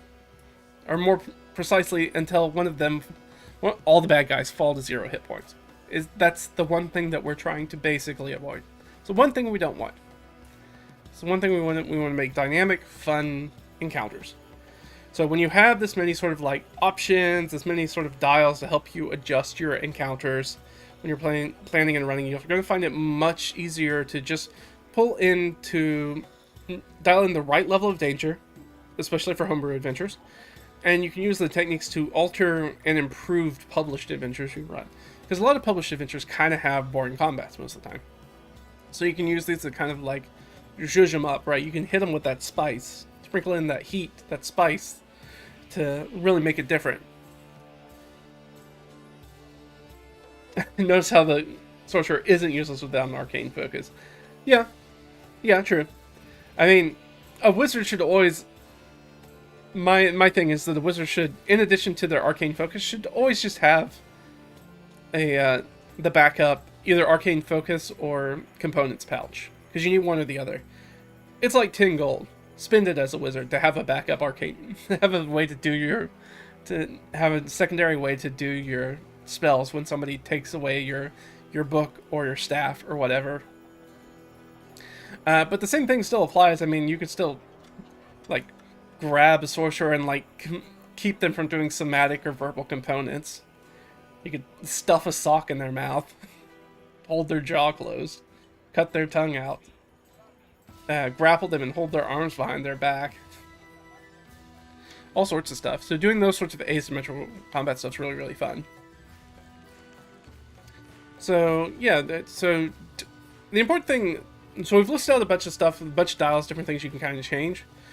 The one thing that's really, really important is that you don't try to do all of these at the same time. Naturally, they're going to, like, even as I'm doing the examples, you can see that they naturally sort of, like, fold into each other. But this is not a situation where the more things you stuff into it, objectively, the better the combat's going to be. If you put in too much stuff, you're really going to slow down combats, because it's going to be really slow. You're going to have to carry so much in your head, you're going to have, like, an entire page sheet of notes for one fight, and that's not helpful for us, and it's not going to be helpful for your players. Just like, no, you just kind of like pull things here as they make sense. They'll organically kind of mesh together as you practice these things. Experience is going to tell you when you're looking through it and you're thinking about it and you're forecasting, imagining how the fight's going to go in your mind, and be like, okay, this is how they standardly deal with things, so they're going to rush in and do this. Okay, and then they'll just roll over the... If they're going to bowl over the bad guys there, then maybe I need to add something else that's going to inject something else that's going to kind of put them off kilter. And doing those sorts of things. So you're like, oh, well, maybe I need to change up the terrain, or maybe I want to have some sort of specific hazard that's going to be detrimental to them, but not detrimental to the monsters. It kind of gets your gears churning in that way. So... Let's see. He needs that gold for a new spell. Don't give them any ideas. Yeah, well. Yeah, I mean, I don't give out a lot of gold in my games to begin with. My parties are tragically poor. They run into sort of the TV show bounty hunter equivalent, whether that's, you know, something like... Always makes me think of like Firefly or Cowboy Bebop or something like that, where they always go on an adventure and then at the end don't really end up with a whole lot of money at the end of it. Right? That's not... For me, the money's not what you're adventuring for. I know that's a very simple motivation, but it's also a very easy motivation for player characters. I think you have to find some other sort of intrinsic reasoning that characters want to go on adventuring and want to deal with bad guys. Or deal with some sort of overarching campaign plot other than money. Right, you see that it doesn't even motivate something like Han Solo in Star Wars after a while. Like, yeah, sure, that's the easy way to get them into it, but that's not really why Han sticks around in in the Star Wars movies, right? That's not why he's there. That's what gets him into it, right? But that's not why he sticks around. Even if he won't admit it, right? He'll never admit it, that he's always here for the money, right? But that's not the truth. But I think that's everything. That wraps up everything I wanted to do. So if you guys have any ideas, make sure to throw them down in the comments of this video. I'll take a look at them, whether that's questions or ideas of other stuff you want to see. I know I had somebody throw in a comment very recently that they wanted to check out, wanted me to check out sort of the 2d6 biome variation table and messing with that, so I might do that in a future one. Alright, yeah, have a nice one. You're currently running a 5e campaign converted from Pathfinder. The players are 14th level now, and the combats have turned into cakewalks, so I'm throwing everything I can at them, starting over. Yeah, I mean, the truth is that, and I think you've come across this experience, and that's been my experience, and I think most DMs' experiences, we get frustrated because adding more difficult monsters doesn't necessarily make the combat more difficult. Right? Higher ACs, harder to hit, dealing more damage, better saves, more hit points, those don't make the combats any more interesting. So yeah, I think if you follow some of these things, you're definitely gonna... let me just suffice it to say that I have never had the problem that a lot of DMs do, where they really struggle to challenge parties. I almost always have, if I'm going to have an issue with it, I have the opposite issue, like I had with the goblin fighting encounter, where it was an easy encounter that ended up in a TPK. I tend to have the opposite encounter, where I will tune a combat that I think is relatively okay, and then it'll end up steamrolling the party. That tends to be my experience, not the other way around. So you try to hit the middle ground, but it's always so much of the difficulty of an encounter is dependent on how tactical the players are and how well they play with each other. So if you have a very tactical party who's very power gamey, who really have a lot of this, right? They have a lot of the pick and mix team symbiosis, where they have a lot of stuff that works together, and they have really good things where they can lock things down. But anything you can do, think about their standard operating procedure. Okay, a fight happens. What does this character do in the first 2 rounds of combat? Because they probably do the same thing most of the times, again and again and again. So ways to put obstructions that keep that from being as useful. So things like that will really go a long ways. And especially if that's not just like adding monsters, but adding some other sort of more loosely defined difficulty or challenge in a combat encounter is very helpful. But yeah, that's thanks for coming along with me, guys. That's everything I want to talk about in this one. We're just filling it out. Again, if you didn't watch the first video, which covers these first 2 levels, which are really the more foundational levels, especially if you're new to the game or new to DMing or new to specifically doing homebrew adventures and things like that, where you have to build your own encounters. Those are definitely the ones you want to pull into first, because everything else that we just talked about kind of bases off you having this basic understanding of things. Doing things like morale and monster strategies, and understanding the encounter building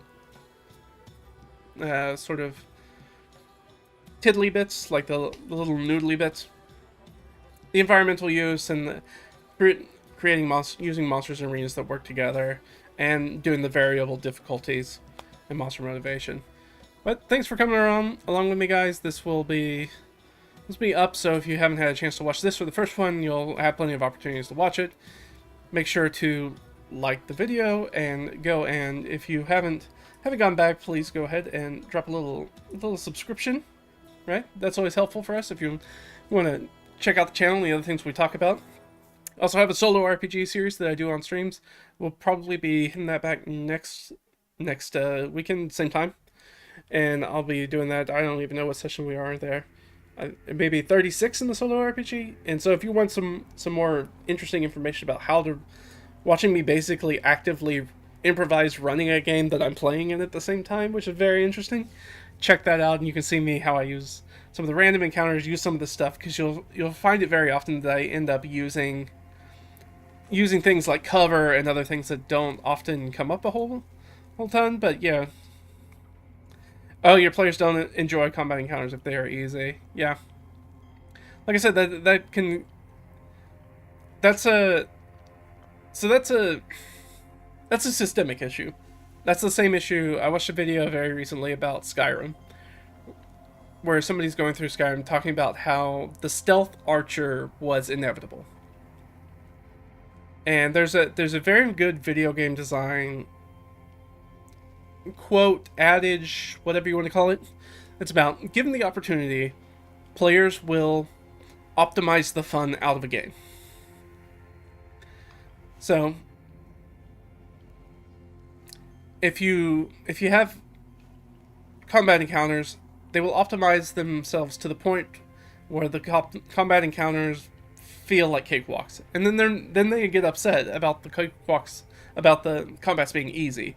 And it's like, because you chose a very specific path to make them easy, right? So we have to do a lot of work sort of in the background as Dungeon Master to be like, okay, and that's the same thing that they do in video game design, to be like, okay, we have to do mix-ups. We have to introduce something new, something different that's not going to allow you to do that one optimal thing that you always try to do. So, yeah, everybody does the stealth archer in Skyrim. Like, everybody plays that way. And the video goes into it, like, how the mechanics drive people to that. And you're like, oh, yeah, no, that totally makes sense, because it's one of the aspects of the game where it has much more scalable damage, and then you get all the bonuses for stealth on top of that. And so it makes it easier to stealth. Like, there's a reason why it's like the default mode of play for Skyrim. And even if you're trying to do something else, at some point you're gonna kind of push yourself towards that. It's because the mechanics of the game reward it. So we have to give the nice thing about being a dungeon master, playing a game that has sort of a human that's behind the screen doing and being able to actively change and react to how the players engage with the game, is that we can do things and be like, okay, well, we need to put in more situations where stealth archery doesn't work. So creatures that have tremor sense or other things, or well-lit places where there's nothing to hide behind, those sorts of things where you can't stealth, or reduce sight lines, so you need to reduce not necessarily the size of a arena that you're fighting in, but you need to reduce, like, being able to see from one end of it to the other. So you need chest-high walls and all sorts of pillars and things that obstruct things. Maybe there's smoke and fire and trees and mist and fog, and now archery's not as useful because you can't really see.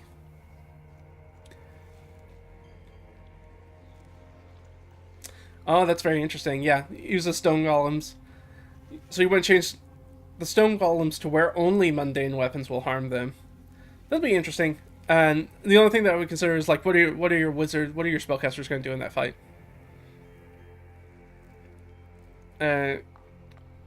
Depending on what you're playing, but if you're playing like an OSE, OSR thing, then your wizards or whatever probably have crossbows on them. But in something like a 5th edition game, they probably don't have a lot of ranged mundane weapons.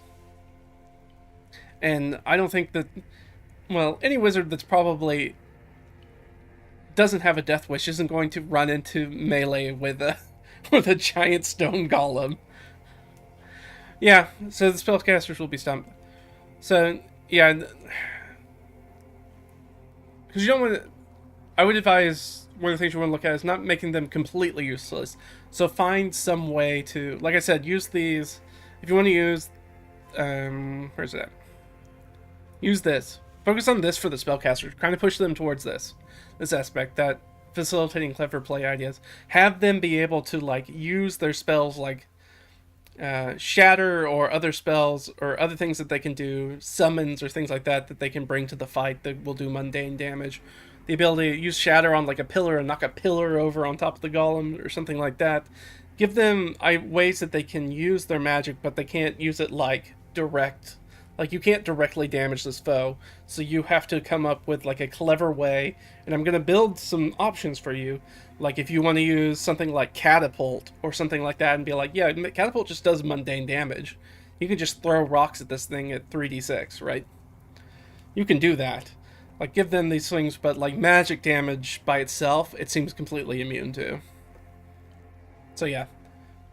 Yeah, those are the sort of things you want to do, because you do want to avoid a situation where a character's just like I had with the, where I was using the example of, for this, the library shelf example, where it's like I couldn't push, the DM didn't let me push the library shelf over on, try to push the library shelf over onto the bad guy, but there was no other way for me to get the bad guy, or see through the bookshelves, or have anything else to do basically on my turn that felt productive. And so you want to give them the ability to be productive. Just they're just going to be like, you have to be kind of clever here. You have to use your environment and do stuff like that. And when they do stuff like that, and you start adding that, and especially when you start adding things like the bad guys can also do those same things. Like, there's no reason that the golem can't, shoulder rush a pillar and knock it over onto the fighter, and now the fighter's pinned under it, and everybody else needs to go over there and use like the aid action to help try to pull the pillar off the fighter or something like that. Oh, the guy who plays the Warlock Sorcerer in your campaign is a genius. He'll probably figure that out. Yeah, I mean, I think make it as clear as possible up front. Like, maybe get around the spells in, and you guys are like, well, it doesn't seem like your spells affect this thing at all. Like, you see the magic bounce off, but make it clear that the different magic they do, very, very upfront, right? Very much telegraph, so they don't waste like 3 rounds of trying to do direct damage spells on it. That's the only thing you want to avoid.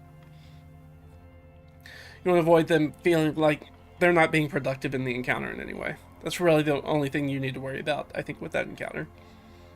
And so make sure that there's plenty of ways that what they can do to aid other people that's not like run and then try to do stabs or whatever as a wizard with their crappy little D4 dagger and then get backhanded by Golem and KO'd immediately.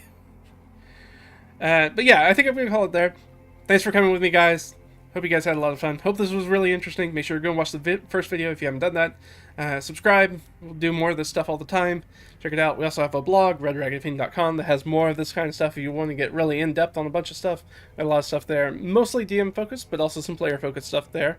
And world-building stuff. So if you're interested in any of that, we have a big world-building series we've been working on over there. So check that out. We do have some things on DriveThruRPG. Still Red Dragon Fiend. Check that out. Social media I'm on sometimes. I'm really bad about it. But you can always follow me over on Twitter. Or X, I guess now. And that's the easier way to do it. It's Red Dragon Fiend also. And otherwise, stay tuned. We'll have more of this stuff coming out lately. And I'll see you guys next time. Alright? Bye!